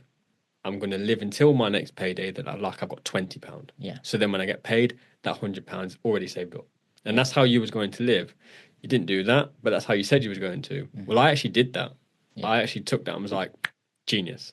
That's genius. Why are we not all doing this? So I remember, oh God, I remember when I first broke £1,000. You did not want to go below that. I did. You did want to. No, I did go below. Yeah. I just broke £1,000. Mum and Dad was on holiday. We was watching our youngest sister, and it was me and my partner. We was at, I don't want to keep saying house names, but Weimar. yeah. But we was, we don't live there now, but we was there, and they was on holiday. You'd moved back here at this point, and I got paid that week, and I took it up to the cash point, and I had £1,037, and I was like, boom, that's great. I've broke the £1,000 mark. I'm going to live like I've got X amount of money, and keep the 1,000. So I come back home. I was like, pizzas for everyone. Fuck, 40 something quid. I think it was. Wasn't crazy. Oh, and that took you below. Wounded. Yeah. So I didn't enjoy the pizza. I swear to God, I didn't enjoy it. And that moment there, I said to everyone in the room, I said, I want every bit of pizza gone because I'm so pissed off. And I was like, I am going back to basics and I'm never going to go below X amount. Yeah. The only problem with that number flipping grows. And then you don't want to go below 2. Then you reach 3. 4, Then you reach 5, 4. 10, 15, 17, 23, whatever it may be. You don't want to keep going below that number. And it's a poison. It's a very restricted mindset because some things come up in life you have to pay for. There's always an unexpected bill. You have a kid. You know what I mean? Like, there are some things in life that does take you below that money. So you do have to do some adjusting. The older you get, the more responsibilities you have. Again, if you want to be investing in assets, you're going to have to sometimes go below the X amount that you want to go below. You have to tailor it to yourself. But if you do go down that road of not going below the saving limit, as I call it, be very, very careful because it does become highly addictive. And it will control you. There was a point where money controlled the hell out of me. Yeah. And I still stand by it to this day. I was happier when I was broke. When I had less than £100 in my bank account, I would be so happy. Now it's just like, I just need more. I just need more money. So it's an addiction. It is a massive addiction. The more you get, the more you want. So, be very careful if you decide to go down that whole saving limit route. Because it becomes very addictive. I think there's something that we can... But I'm happy. Money don't buy happiness. Okay, then. I think there's something we can mention about mentors here. Like, no matter who you are, whether you stand on a stage or whether you're whether you're getting paid to do it, people, whether you're doing anything, I think you never know who you're inspiring. I did not know that I was inspiring you back then to be better with money because you watched me just blow it all. My attitude towards money and my attitude especially towards money, but my attitude towards money and my first job was all based around what you said. I did my paint and decorating career for 10 years because you said it'd be a good way of making money. That was it. A good way of making money. What's that? A good way of making money. 6 words. Those 6 words built the next 10 years of my working life. And that's it. And you didn't even know that until I quit painting. I'm not sure if that's good or bad thing then. So did I mentor you in a bad way or a good way? Wait. So because you're not knowing who you're inspiring, you don't know if you're inspiring someone in a bad way or a good way. I don't think you can have bad inspiration at all. It's like bad media coverage. It's publicity, bad publicity. There's no such thing as bad publicity. There's no such thing as bad inspiration. There's only bad actions based on the inspiration you provide. Now, if I was to sit there take the advice. It wasn't even advice. We was painting our bedroom. Yeah. You know, none of us were even remotely interested in becoming a painter decorator. But all you said was, "This will be a good way of making money. What an easy way you can make money is to paint some walls." And I was like, "Dude, yeah." Less than a month went by, and I was a painter and decorator. Yeah. Why? Because you said it was an easy way of making money.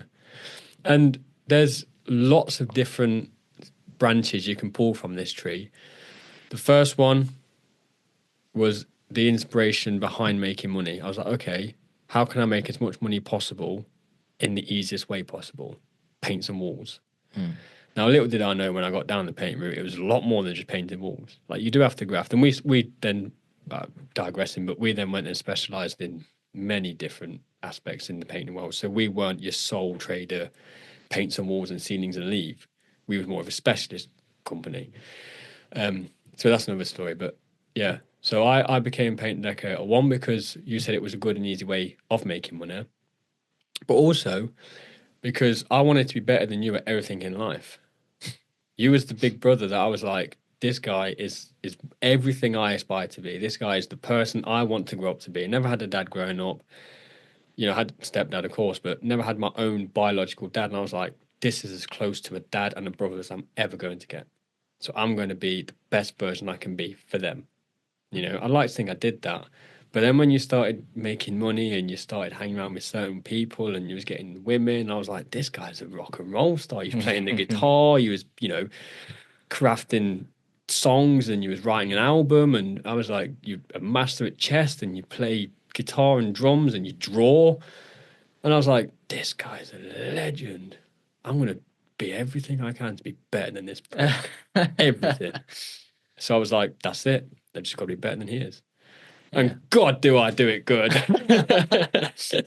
But that was it. You inspired me. And I was like, dude, I can be so much if I just followed him. I didn't follow you down them. I tried the music route. I just couldn't get my fingers to move that fast. I've heard you sing, bro. I believe I can. No, leave that. Yeah. Leave that alone. Oh, But no, I think keep that in. I But think yeah, you did inspire me. there's quite a lot with Lineage Mastery and the property stuff that I've kind of paved the way for, and there's so I much can't you can. imagine having anyone else on board other than you and Phil. So yeah, it's just great that It's the only way that we're going to make a massive dent, and we're going to leave such a legacy behind. And it's only going to be a success because we're all on the same page, and it's three brothers working together to just do something good. Yeah. And there's so much more to come. We're just dipping our toe in the water. We haven't even started making waves yet. You know. I think Lineage Mastery is going to quickly become one of the most kind of well-known choices as people leave school, as people leave college, and they're looking for their next venture. You know, a bit of direction, and it's going to be a household name, just like the Prince's Trust is. You know, there's going to be so much to it. It's going to be great there. It's going to be good. And like I said, I can't think of any person better to do it with than you and Phil. And that all just becomes from inspiration.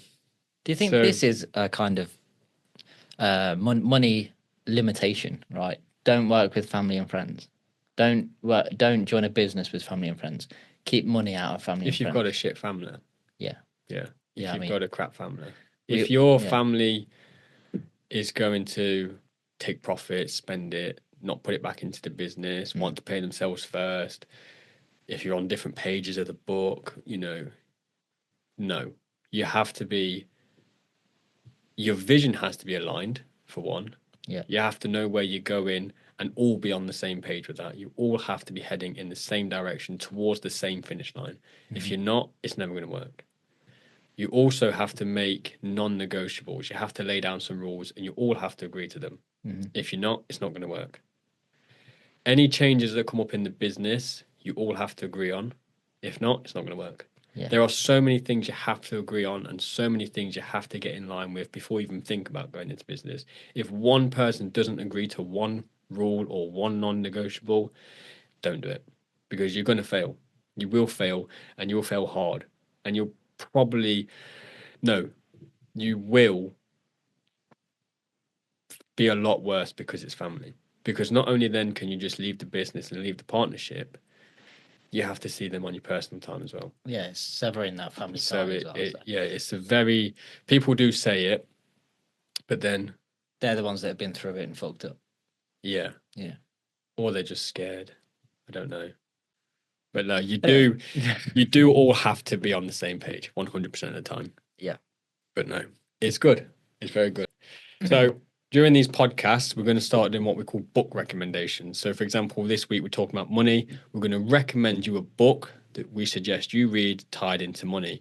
And this one is The Psychology of Money by Morgan Housel. I think that's how you pronounce his name. But The Psychology of Money. If you just Google it, you'll find it. This book won't teach you how to make money per se, but it will teach you how to manage money. So it will teach you where you're going wrong in life and how you can manage it better. There's a lot more to it. It's an easy read. It's a very easy read. It talks a lot about stocks and things like that. So if that does baffle you, do your research while you're reading it, after you read it, or before. It doesn't really matter. It's a book that you should read twice, maybe even 3 times. I would recommend at least 2 read-throughs because you won't understand everything I'm talking about the first time. You'll get some hints and you'll get some tips and you'll get little moments that will twig in your mind. But if you don't, you've got to read it again because it's a very good book. It is life-changing in the money side of things, of course. It's very life-changing. But like I said, only if you absorb it. If you don't absorb the book in the way it was intended, it won't be life-changing. So read it, I would say twice. That's the main book recommendation. There is also, I'll give you a sub recommendation. Napoleon Hill, Think and Grow Rich, a true classic. I adore this book. The only reason I'm not recommending it more than The Psychology of Money is because The Psychology of Money is about the psychology of things. It teaches you your relationship with money, like I've just mentioned, could be poisonous, could not be poisonous. So it teaches you how to think about money differently. Napoleon's Think and Grow Rich, 1937, I believe that was wrote. Early on, yeah. Was it earlier? It's a very old book. But that will make you question your work ethic more than it will make you question how to make money. So it will teach you, the Napoleon Hill book will teach you that you're a lot lazier than you think. And that's the biggest takeaway I took away from it. I'm a very hardworking guy, and that book did make me question my work ethic. I was like, oh my God, I'm being lazy right now. I'm reading a book. This is lazy. It's such a mind fuck, but it's brilliant. It's absolutely brilliant. So they're my 2. They're the podcast 2. Psychology is a must read. Napoleon Hill, if you do want to dip your toe into money books a bit more, but there's so many different books. Think and Grow Rich, Napoleon Hill. You've got Rich Dad Poor Dad by Robert Kiyosaki.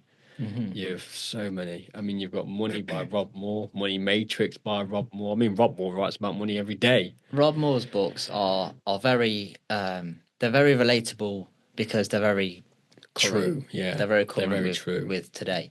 Even though things like Think and Grow Rich, they're everlasting. You know, they will be relevant today as they were back in the 1930s. But I think Rob Moore can go into many things that you can take action on today. I mean, Money Matrix alone, just up there, I'm pointing, but you can't see. Money Matrix alone, there's 4 pages in that book. 4 full pages in that book.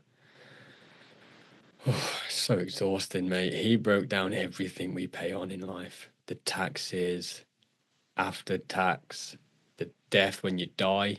You're still not you still don't stop paying money even after you die. It took 4 full pages to break down where our money goes. And there was stuff I was like, what the hell is that? Like, why am I paying into something I don't even know? It's crazy, absolutely crazy. So go and read any book on money, apparently. Yeah, there's so many good ones. It's hard. It's so hard to break them down. You really have to dive deep on your financial education as as a young adult because you don't get taught it in schools. No. I know people say a lot, you leave school, you don't even know how to use a washing machine, blah blah blah. Washing machines are washing machines, yeah. But financial knowledge is purposely not taught in schools. If you follow Robert Kiyosaki, you'll know why. Because If you somebody read has Rich to. Dad Poor Dad, you'll know why it's not taught in schools. Yeah, That book touches on it heavily. yeah. It's brilliant. I think a really good entry point to these books is the one that I read first, and I didn't read back then. It's not the time of nobody's reading these days, basically. Everybody's reading, brother. No, okay, what about Everybody's the next generation? They're gonna find it hard to sit there and read a book. But Yeah, the the concentration. book I'd recommend is it's literally this thick. And it's a really good intro point to start reading on books of money. Because as soon as you read that, you're like, that took me a day. I thought that'd take a week. Cool. Think and Grow Rich, this thick. That can be your next one. Because now you know you can read a book. Do you know what I mean? And the first book I read was The Richest Man in Babylon. And it's a very, very short read. $6.99 from Waterstones. I told you, you don't forget how much anything costs.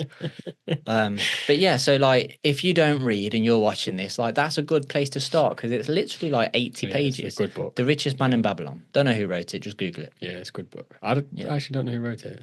Funny enough, I read it about a month and a half ago. Yeah. Yeah. I had it. How long did it take you to read? It don't take me long to read books. I mean, 2 days if max, But I'm quite, I know, I'm just lazy. But no, I'm quite a fast reader. I think, isn't it up here? No, it's upstairs. I've seen it upstairs. Oh.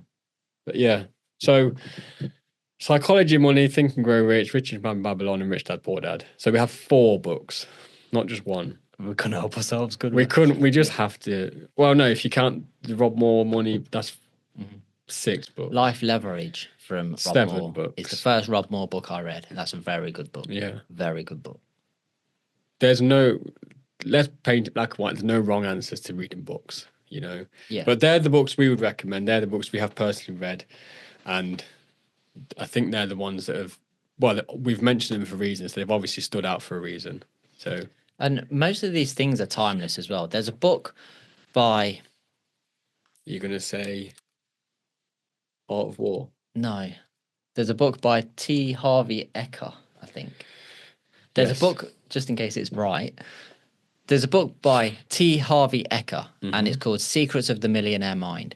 And I went to an event. It was a property event, a Mark Harvey event. Mark Harvey is an amazing guy. We're going to start promoting his events through Lineage as well, because they're quite close as well. They're only in Derby, and they are free. They are free. Yeah. There are 4 seats in my... I won't go on the rant again, right? There's 4 seats in my car. Back to the book. Whoever wants to come to the next Mark Harvey event in Derby. Up. Right. But check our socials, check our Instagrams, check everything. Yeah. It's all there. It's all there.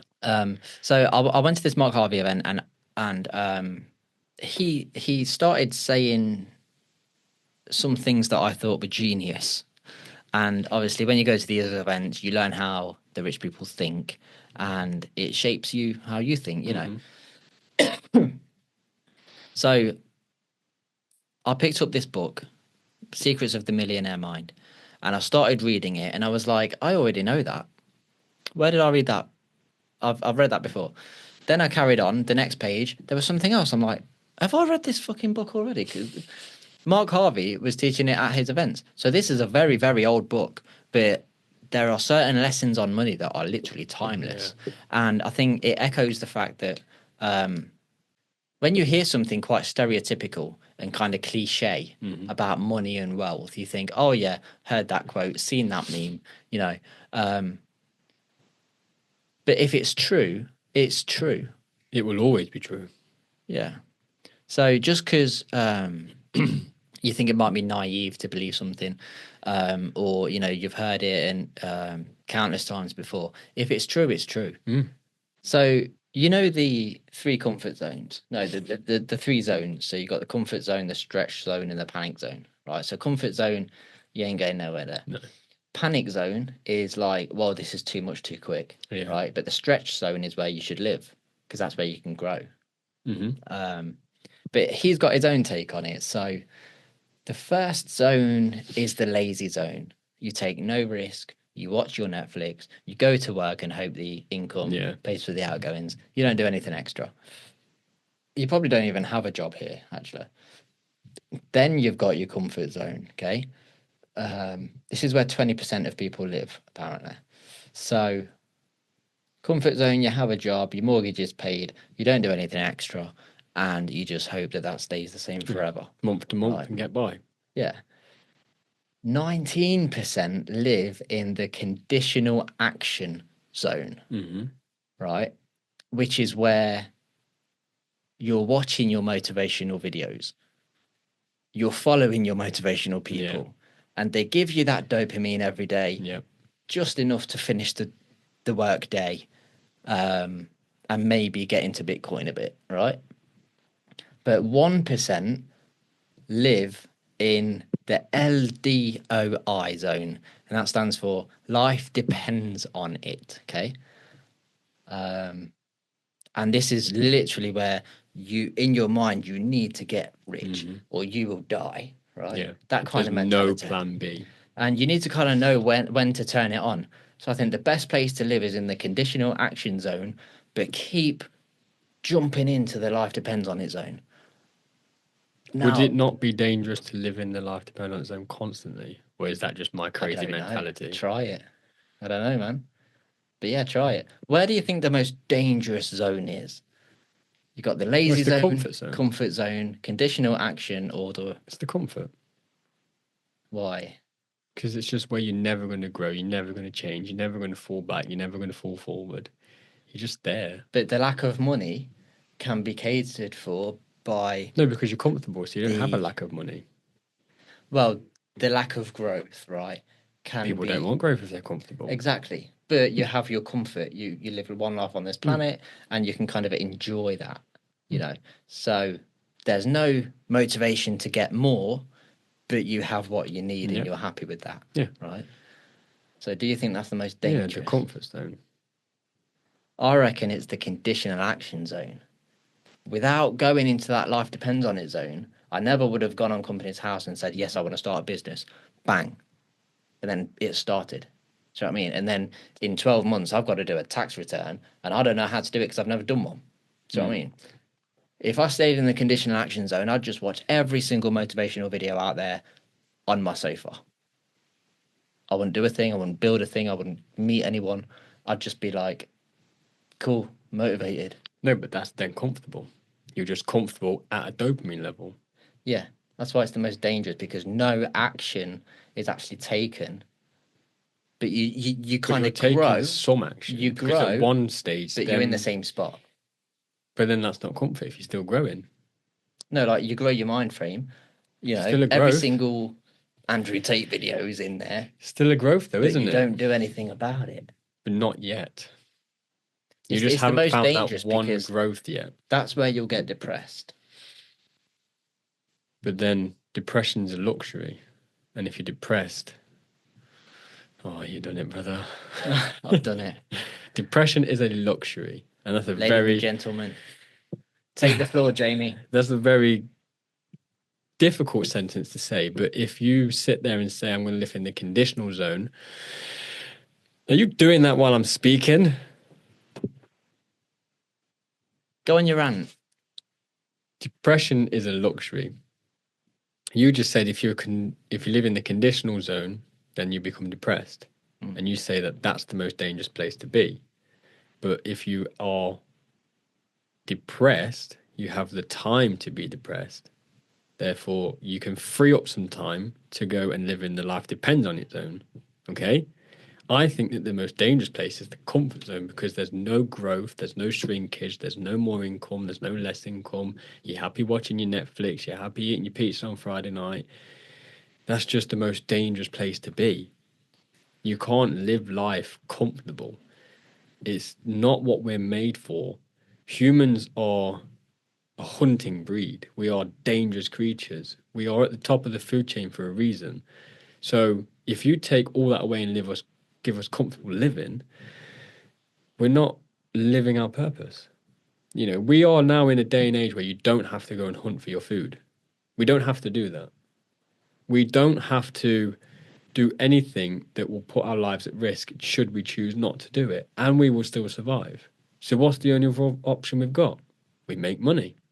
We have to go out and hunt for the money now. You know, we don't make money, we just find ways of taking money.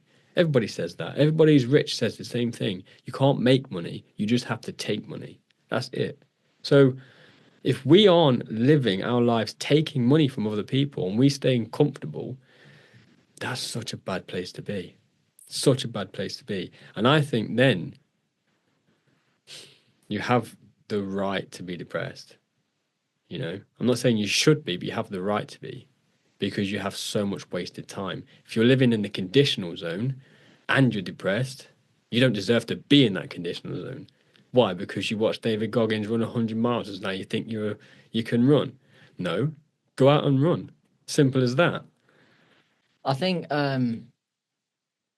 the conditional action zone is like you've got a full tank of gas, but the handbrake's on. So you're trying to get somewhere, but that's not there's no action that's that not you're dangerous. taking. That's not. I think it's dangerous because you'll lose your mind frame. No, you'll only lose your mind frame if you're weak. You'll build yourself up to do something, but then not do it. Whereas in the comfort zone, yeah, you've got no motivation to get more money, but you're kind of happy in life, which is important to quite a lot of people, you know, to just be happy for some reason. No. So I think the conditional action zone is the most dangerous. I don't think it is. That's fine. Not one bit. You're wrong, but it's fine. Not one bit. I really don't think it is. Because if you, like you say, you're trying to drive the car with the handbrake on, at least you're trying to drive the car. You just haven't found a way of taking the handbrake off. You know, if you're living in the conditional zone, be trying to drive the car with the handbrake on, you're slamming it in gear and slapping on the throttle as hard as you can, but getting nowhere. You're not failing. It's not a dangerous place to be. You just haven't found a way of taking the handbrake off yet. Whereas at least if you're in a comfortable zone, you're not even in the car. Like, that's such a bad place to be. I would much rather be in the car whilst being on my driveway for a year until I slam off that handbrake and away I go, than sitting in my living room watching Netflix. Oh, dude, that's such a bad place to be. Have you seen Adolescence, though? What's that? Is that children? No, it's on Netflix. No. Yeah. Somehow, book recommendations. We're getting good at this. Going off topic thing. But yeah, that's such a bad place Let's to be. look at this theoretical dilemma. Now, we'll keep the person anonymous because we do know them personally. Mm-hmm. They have gave us permission, however, to talk about the situation on the podcast. So is this what we'd do in their position? They've asked us for some advice. I did give them the advice, but they said that if we do want to talk about it on the podcast, we can. So we do have permission to talk about this. We just keep everybody anonymous for obvious reasons. So I wrote it down. They have said, I've just started gaining financial momentum. I have saved up around £6,000 and plan to start my business with the majority of it and then spend the rest on investments. I have never been good with money and never had a job that pays well. So for me, this £6,000 can really help my future self. A family member of mine recently came to me and expressed that she was in debt and needed help clearing it off. I know she may have only come to me because she knew about my savings, but that's not the issue for me. My dilemma, do I help her and put my vision on hold for the foreseeable, knowing how long it will take me to make that amount back? Or do I say no to her, be selfish, causing a family feud and leaving her in financial trouble? So he's got £6,000 saved up. Yeah. One of his family members, he was going to use this £6,000 to start his business and then invest in some assets. One of the family members have come to him and says, I'm in debt, can you help me out? He's asking, does he help her and put his future on hold? Mm-hmm. Possibly for a while because it takes him quite some time to get that amount back. Or does he say no to her, be selfish, build his vision, and then possibly have a family feud or a fallout as the result of that? And she'll be in financial trouble then. So Okay. Do you know why she's in debt? yes, but I'm not going to express it on here. Okay. Let's just say her ex sort of like ripped her off, and now certain Oh, people okay. are knocking on the door asking for money, and Okay. she doesn't have it. All above board. It's not like threats or anything. It's get a case of the courts now. Okay. So it is quite serious. Is she normally good with money and paying No. back? She's not. He knows if the money goes, it'll be And he's got to save it up again. it'll all be on him to get that So money back. if he There's no helps way her- he'll get it back. In his mind, he'd write it off. Basically, I wouldn't help her. even if it's a family member. Yeah, and how close is she? It's a family member, pretty close. Direct, like a Yeah, sister? yeah, not like a cousin of a cousin thing. Okay. Yeah, it's a difficult one. Why can't she make the payments at the minute? She's just got no money. Does she have a job? Not right now. Okay, so she's made a mistake. Yeah, We can be like, you shouldn't have done it's an this, you honest shouldn't have done that, mistake. but It's an honest he's in that mistake. situation. She's made an honest mistake. She's not a bad Yeah. person. Quite a good family, to be fair. But it's one of them things where she needs it off quickly. She hasn't got time to be paying it off. It's sort of like the last straw. We need this money now. It's a Okay. difficult one.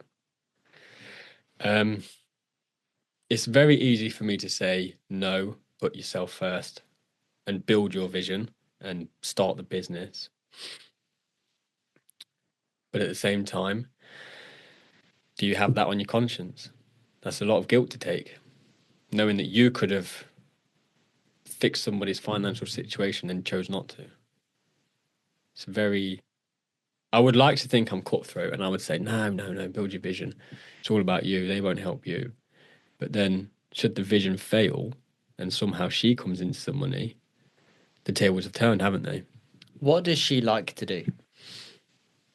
Not get money, apparently. So she doesn't have a job. Does she have a hobby? No. She's sort of just one of these I'm owed it type of people. Do you know what I mean? Okay. She's like there's no quick way to get money. There's no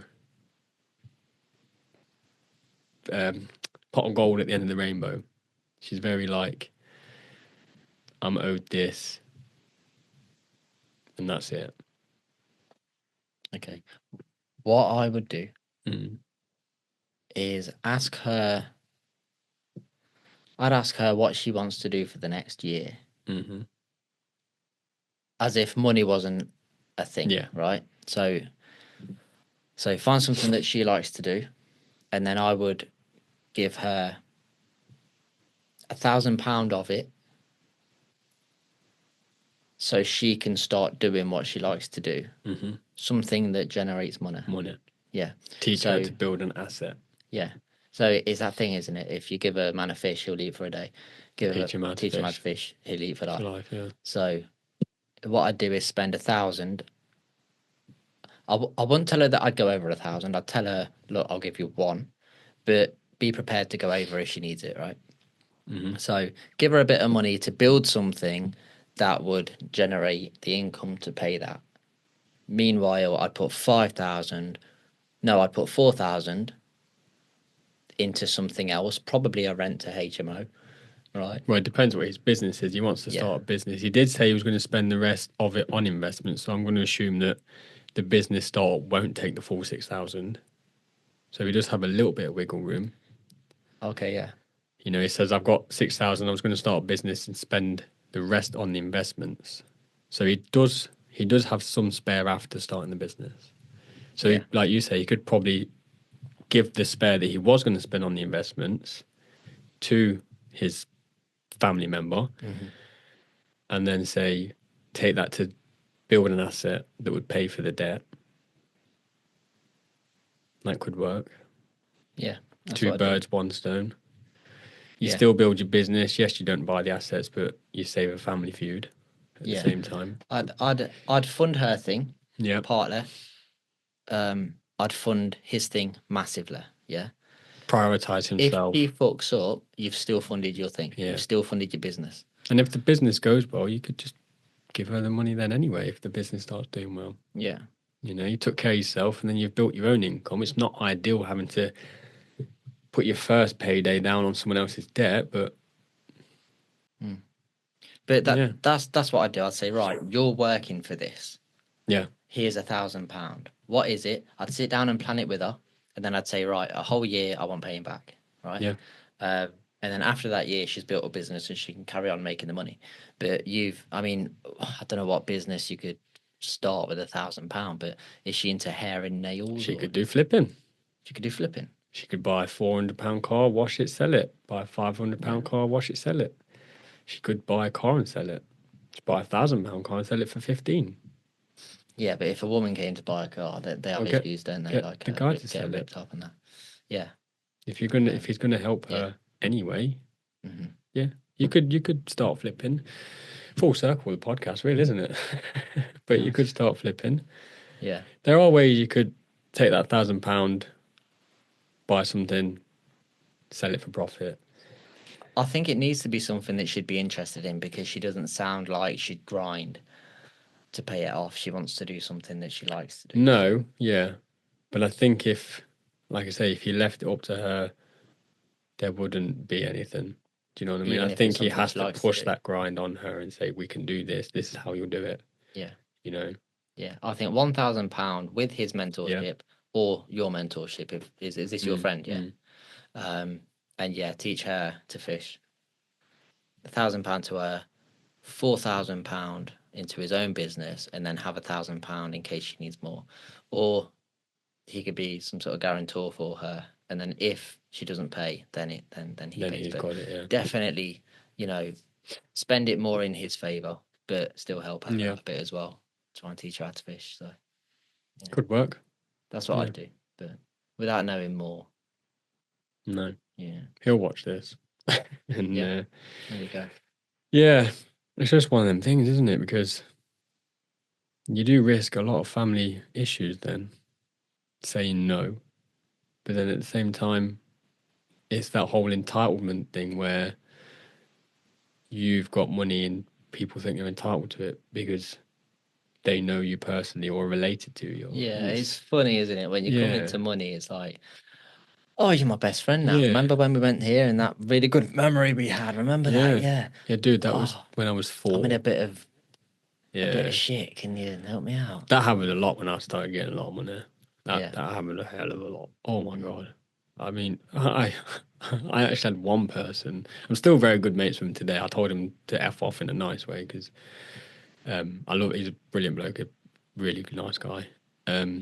He actually rang me up when I think it was Call of Duty 4 or something come out. And he was like, "Oh, dude, can you lend me 50 quid?" I was like, "Why?" I need the new COD. I was like, "Are you joking?" He's like, "I ain't got the money for it right now. I'll pay you back." I was like, "Just wait until you get paid then. You don't need it right now." I had so many silly people ringing me up for silly things.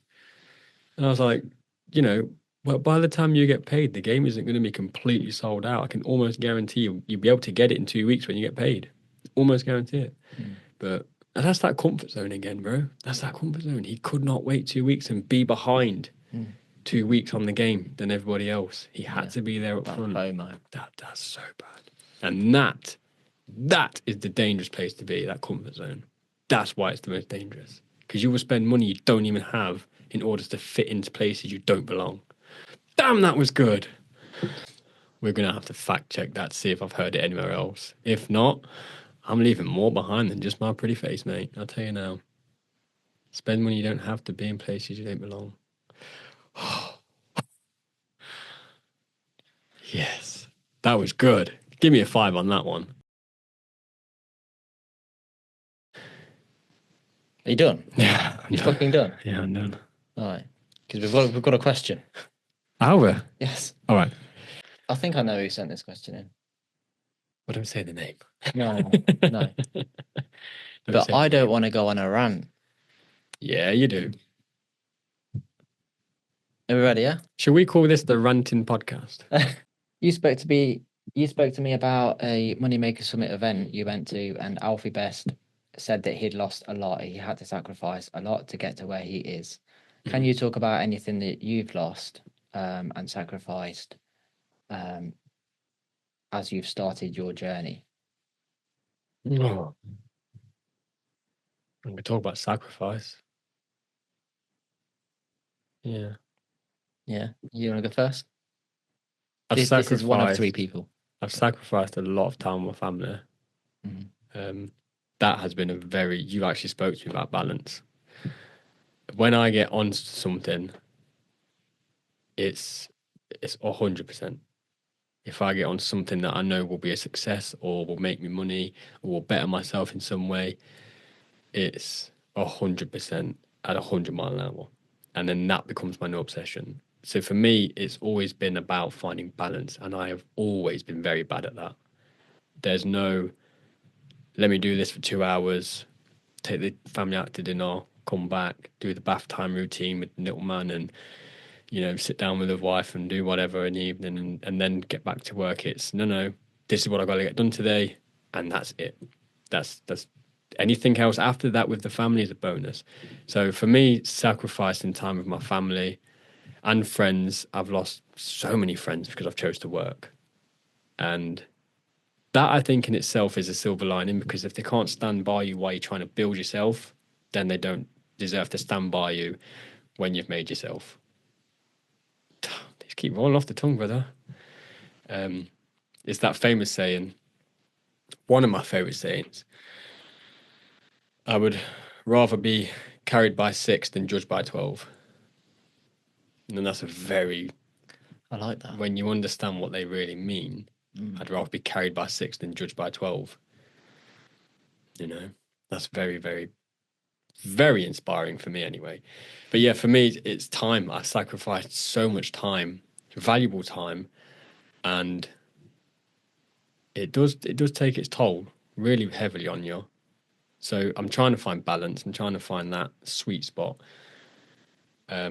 Now you've got kids, it's different. You do have to take time out for the little ones because they're only little once, and at some point you're going to be having no more kids. So treasure the little moments for sure. Have I lost anything? I don't really know if I've lost anything. I've lost time and precious moments, yes. But as far as I do lose myself. I do lose myself quite a lot when I get onto something, because that then just becomes my life and that becomes my day to day. So I do lose myself. I do sort of bunker myself down, bury myself in the sand, and then just complete what I've got to get done. I don't like losing.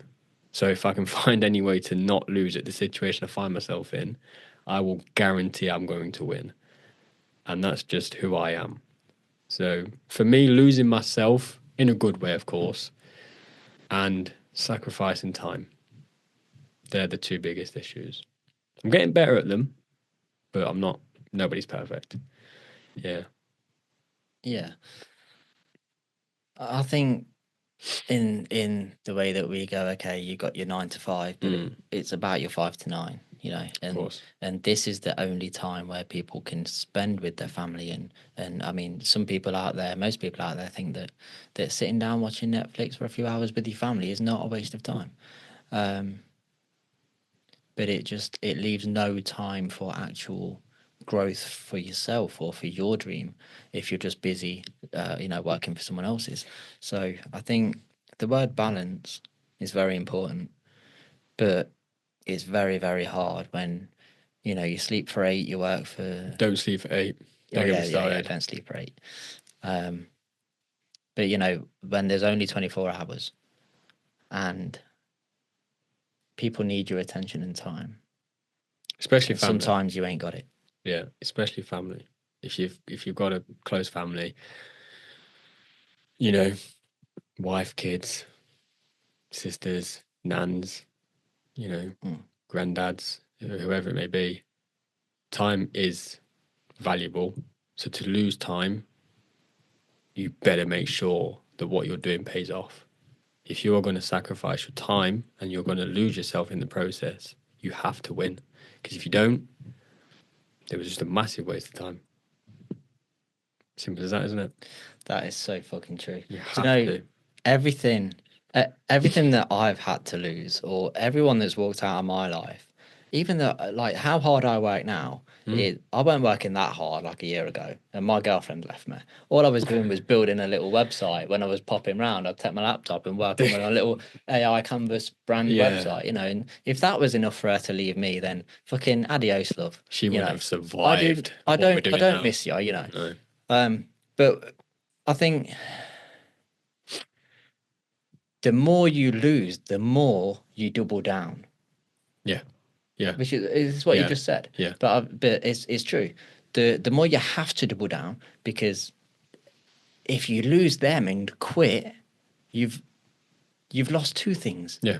and losing them you went through for nothing. So the more I go through, the more I want to work. So I have had friends that have gone. I had this one friend. He called me up once. He needed some money, right? And he called me up and he called me Del Boy. He was like, "All right, Del Boy," and I'm like, "Okay, cool." I don't watch whatever you're referring to, but Oh, only fools and horses. So he was basically like oh, calling okay. me a hustler. You know, he phoned me because he knew I could make him some money. So he had a Bluetooth speaker for sale and a ukulele for sale. Okay. And I said, yes, mate. Yeah, I got this. I think I might know someone that will buy you a ukulele. I don't need a Bluetooth speaker, but it's 20 quid, so I'll buy it. So it was a win-win. I went to see him, picked up the speaker, and he was happy, you know. But he phoned me because he knew that I'd be able to sort it. And when he was struggling with money, I sorted his issue, right? Then he came into a bit of money and he bought a house very quickly, very lucky. And then he flipped the script on me and he said, "Why are you sharing all this motivational stuff? Yeah, You've changed a lot, yeah. you know." And Suddenly you were no asset to him. yeah, because now he was okay in life. Yeah. So he had no need for me. And he And was you were just a actually, liability then he was attacking the part in me that helped that him. helped him before, Yeah. you know. And I blocked and deleted him pretty fucking quick because he was very, very rude to me. Did he hurt your feelings? He really hurt my feelings, yes. But what it was with him is I'd known him for a very long Yeah. time, you know, and we connected on numerous for numerous reasons and stuff. We were into Yeah. the same music. We'd just known each other for a very, very long time. And when someone comes to you, like, I don't want to get too deep and personal, but I used to party a lot. Yeah. I used to take things other than alcohol. Okay. And back then he was my friend through all that, you know. He didn't like help me. He didn't go, "Adam, you're doing this a lot," you Yeah. know, guide me through Stop. it. Yeah. He was like, "Party on." Do you know what I mean? Yeah. And So he wasn't a true friend. Not one bit. well, no, because soon as somebody starts growing, isn't it expected to start growing in like your mid 20s to kind of build your life? I was 32 at the time. Like, come on, like, Yeah. You when am I should. meant to change? People Aren't we should meant grow to and change? change, but the problem with that is nobody likes growth and change. They Yeah. want you to be on the same level or lower than them. The minute you start growing and being better than them, they don't like that because it hurts their insecurity feelings. Then suddenly you're an enemy. Well, maybe you should fix yourself before you try and drag anybody else down. I just can't help thinking that I had more friends when I was on drugs.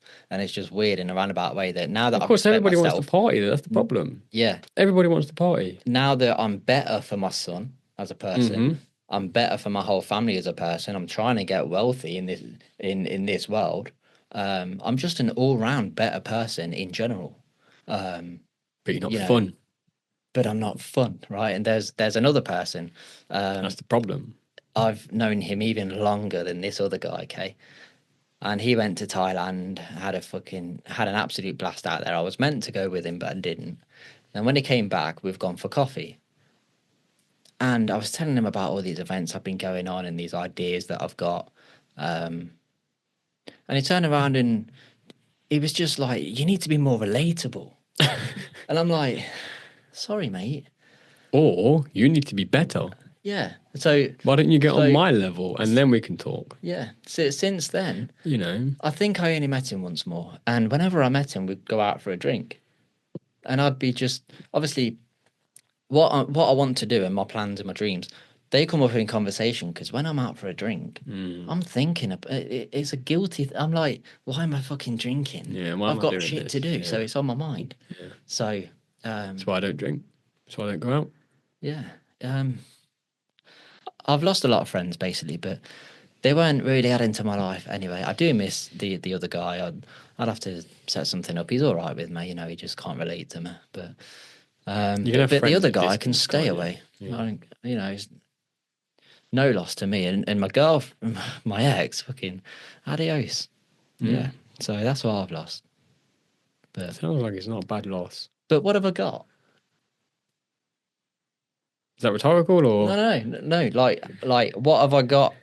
How have I developed as a person? So I've taken a public speaking course. I wrote an entire 3-hour speech to go and do seminars in front of the Prince's Trust in colleges and secondary schools, and I can't wait for the first one. And you know what? When I was on drugs, I wasn't thinking about anything like that. Of course you wasn't. Well, when someone comes to me with their Crazy, man. opinion or some advice that they have for me that they think I should take on board, right? Which is weird. Like I don't advise you how to fucking live. But when they come to me, it's like, okay, I'm looking at your mind frame as you're speaking these words, and I'm looking at your life when you're speaking these words, and I'm thinking about your future. Which I can determine on how you are now and what you're doing now, right? So when someone comes to me with some advice, I'm like, okay, what are you about? Am I going to take advice from you? Do I want a life like what I think your future is going to be? If that's a no, I'm not going to listen to what you've got to say. Yeah. So what I mean, Without a doubt. because I'm on a different path. Yeah. That's all. That's it. You have to look at the person that's trying to give you the advice and then look at who they are behind closed doors. Yeah. Because who was it that said you have 3 different personalities or something? That famous Your one. public life, your private life, and your secret and then life. yeah, that's it. You've got your public life, which you display to everybody. You've got your private life, which like when your friends and family see, and then you've got your private your what was the last one? Private life, secret life. Sorry, yeah, and that's the one that only you show yourself. And again, if you are not better than me, better dressed than me, have more hair than me, more money than me, a more successful business than me, a happier family than me, a happier self, why would I take your advice? Exactly. Why would I even consider listening to what you've got to say? And now, don't get me wrong, I'm not no king of England. I'm not somebody that requires you admire me, and I'm not saying that you should listen to everything I say, but I'm just using it as an example. Always look at the person that's trying to feed the advice to you, because I can almost guarantee they are always less of a person than you are. You do have to look at who's trying to tell you the advice. I wouldn't take financial advice from anybody who hasn't got more money than me. No way. I'm never going to try and say to you, you need to be on my level, because my level is constantly changing. 1 minute I'm on this stage in life and I'm like, okay, this is going really good for me. Then I might try something and lose some money on it. But then I go, okay, I lost money on that. I'm not going to give advice on putting money into it to people because it's just silly. I won't do that. But this I want out, so I can talk about this. There's certain things you would give advice on or not. So I'm not trying to say I want you on my level because, again, I'm forever growing, I'm forever changing. But I'm also trying to just make you realize that you could be on a higher level than you already are. And to try and take advice from somebody that's below you, again, it's back to snakes and ladders. You're just going to hit a snake and slide down the board. That's it. You need to be on the bottom rung of a ladder to climb up. You can take people's advice and like just mentally, hypothetically, kind of Put out scenarios in your head. yeah, like how your life would be if you taken that advice. And you know what? Nothing's stopping me from getting a 9 to 5 and then staying that way until I'm 67. Well, by the time I'm 67, the other time I'm going to be like 74 or something. Nothing's stopping me doing that. I can always go back to that, always. So why would I stop trying to be an entrepreneur? If I can always go back to that anyway, why would I let anyone? Why would I? I've made Facebook groups, Instagram groups, logos, videos, podcasts. I've gone to events. I've promoted this thing to high influential people. They know what we are. They know who we are. Like, There are some very we've big built this hitting brand. names. We have built this brand. Yeah. So if you think you with your 9 to 5, right, with your shit mind frame Yep. and you're fat as well, right? If you come to me and say give up, and I go, I think you're right, you know. Yeah. Do you think I'm literally gonna go? Okay, I'll go. I'll give up. Yeah. I'll do it. God damn it. Yeah. I knew you was right. Yeah. I knew that. I knew that you were so right with no business and no aspiration in your rented house. Yeah, and your like, oh, second-hand sofa. Like, should have I listened to should you have earlier. Yeah, like, come on. Like, Yeah. but again, that person could be the happiest married man we know. So I might take advice on love. Yeah. You don't know. We're not experts at anything in life Someone because contacted me recently, you're always growing. and I wasn't going to say this, but I'm going to say it. Someone contacted me recently, and she said that I'm getting scammed by these courses, Mm-hmm. and I'm like, hold on, I've only paid for one course. That was a public speaking course, and that, right? Yes, it was quite expensive, but that undone years and years of trauma and anxiety and even depression. You know what I mean? And just shyness, you know. Now therapy had cost way more than that. But that really, really fucking helped me. And the price tag was the price tag. Okay, it was quite a lot. But she thinks I got nothing from that. It's only a scam if they don't provide any value, but they take my money. Mhm. They took my money and provided a hell lot of fucking value. And I do not regret it. It is the best thing I've ever done. Yeah. So when she comes to me and says that was a scam, the first thing I'm thinking is, well, you don't know me. Mm. You don't know me now. You don't know what I got from that course. She don't know absolutely anything about the last few years of my life, let alone how I've developed. Yeah, she barely talks to me. So why would I just take her advice and go, yep, you're right, I'm going to quit the whole lot. I'm going to go back to drugs. What's the worst What the piece of fuck? advice you got?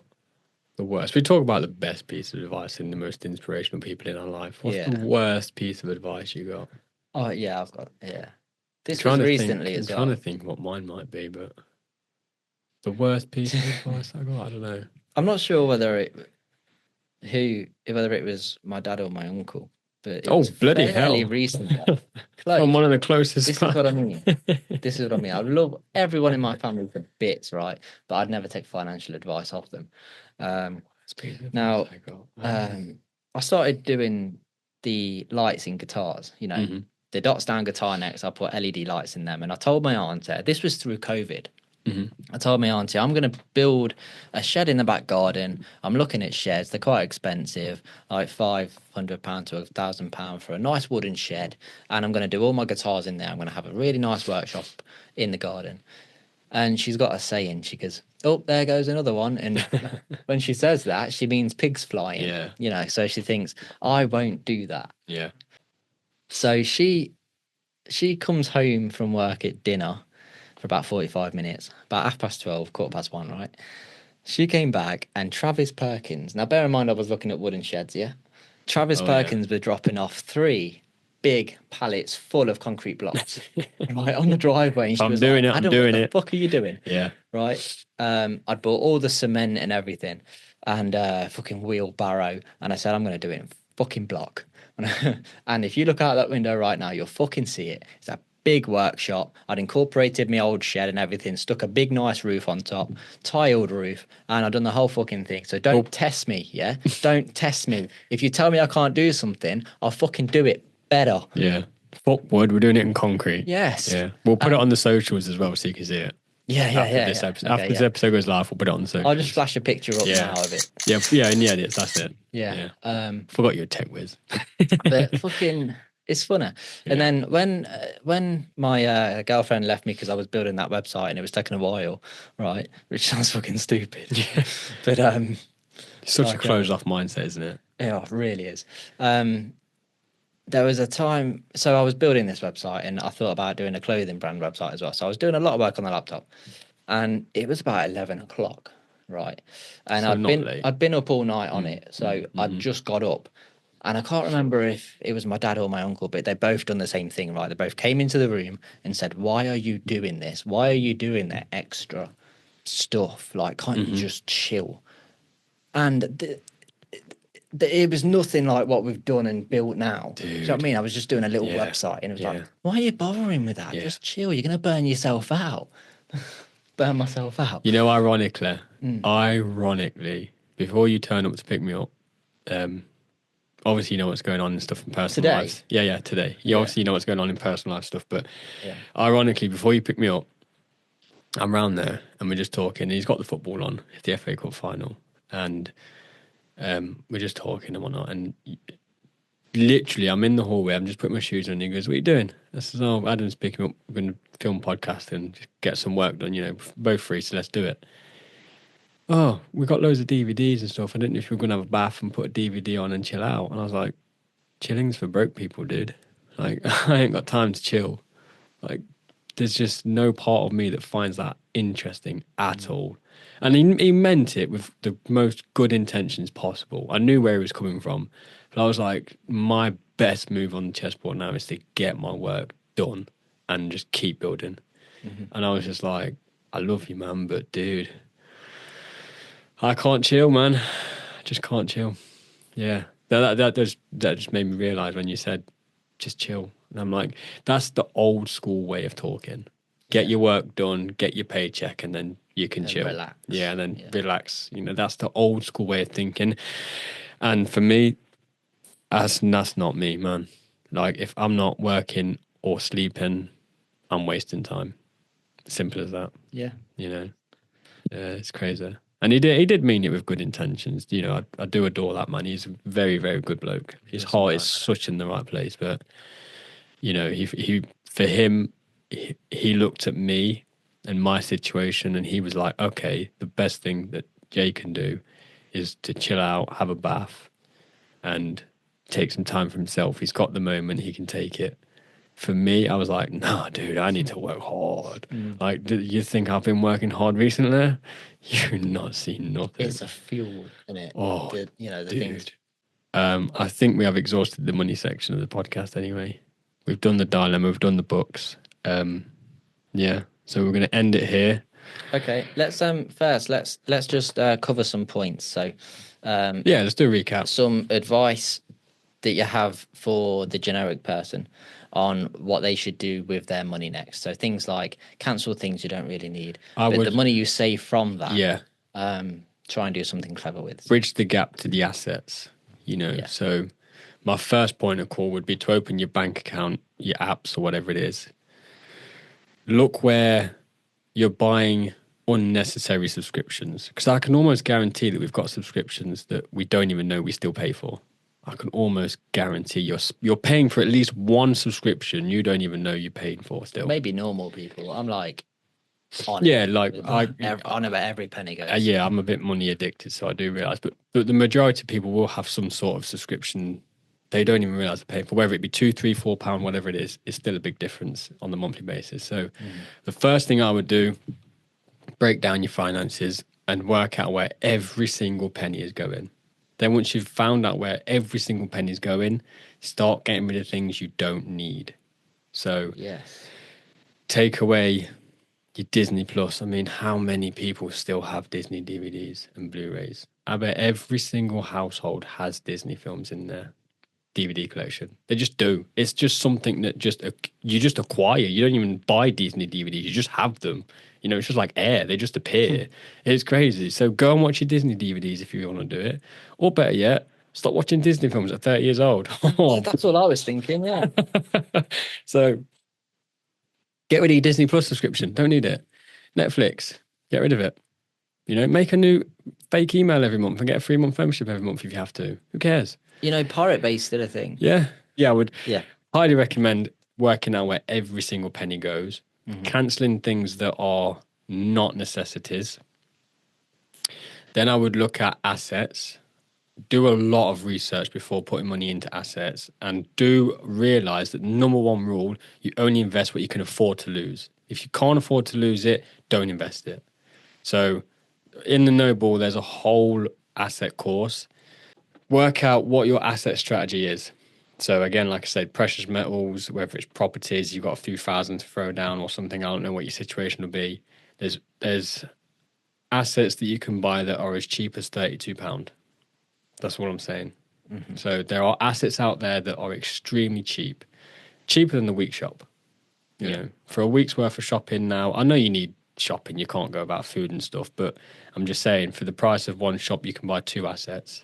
So this gym membership that you're still paying for since January, come on Get now. it on. Come on now, go for a run. But yeah, you have to find out where every penny goes and stops. Yeah. You have to then invest in assets. Now, one asset I'm going to quickly brush over because this will be a 4-hour long podcast if I don't. Your biggest asset is your mind, and it's free to improve on. Yeah. So invest in your mind. Now, you cancel your Disney Plus subscription, your Netflix, your Amazon, your Now TV, and your Paramount Plus. That's what, close to 30 quid, 40 quid maybe a month. Which is 500 a year. It's £500 a year. Yeah. That's by not doing anything to get a higher income. That's just on the income you've got now. Exactly. Look at where your money's going, where it doesn't need to go. Exactly. So save there, Exactly. but think about how you can maximize your income by doing the same thing you're doing. Like I was saying earlier about the hairdresser, you know, film it for YouTube. You're doing it anyway. Just film it. Get affiliate marketing programs on the go. Yeah. Get sponsorship, brand deals, it's all there. TikTok. Yeah. TikTok is the best content provider to be posting stuff out with now. Get yourself on TikTok. Yep. Membership If you're a sites hairdresser, of as course, well. if you just the Membership average, sites is way overlooked. Yeah, So massively. even a hairdresser can have a membership site where she can charge like $1.99 a bloody month and then take it off of their next haircut. So essentially it's for free. It's for free. But in this community, she is pushing all the products that she's getting. She's pushing her course that's fucking $4.99. She's making revenue for all the things by giving away free monthly memberships. Yeah. It's crazy. So yeah, you have to make your money work for you and not the other way around. Yeah. So maximize your income and look at the outgoings that you have that you don't fucking need. Yeah.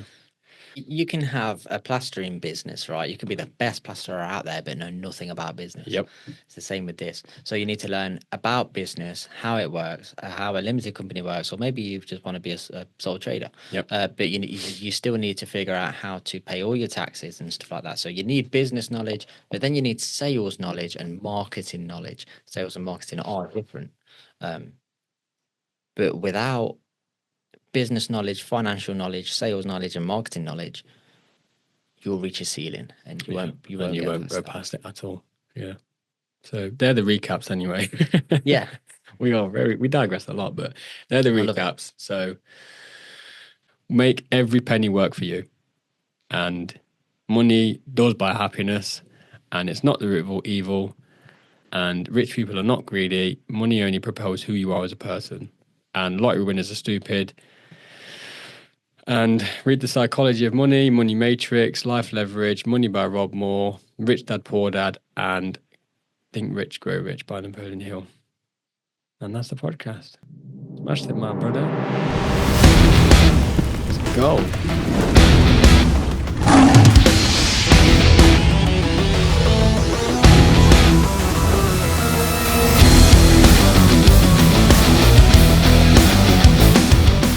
Are you tired of being the strongest person in the weakest circle? Do you feel like you are capable of more but being held back by someone or something? What if the only thing that needs to change is your environment? The Noble Tier is not just an investment, it's a commitment to building your legacy.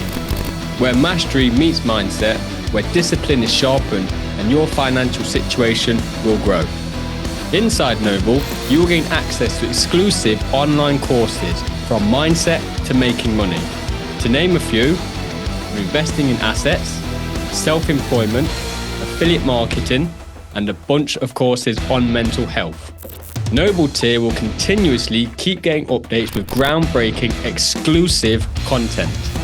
You will be surrounded by individuals that hold you accountable and a network that will elevate you for greatness. When you are ready to rise above average and break the cycle, the Noble Tier is your next move. Stand up, stand out, start building your legacy. Included in Noble membership is our Millionaire Mastermind in-person events. Join our network of successful entrepreneurs, hear them speak, learn the secrets to creating wealth, and meet them face to face. Break the cycles, start the journey.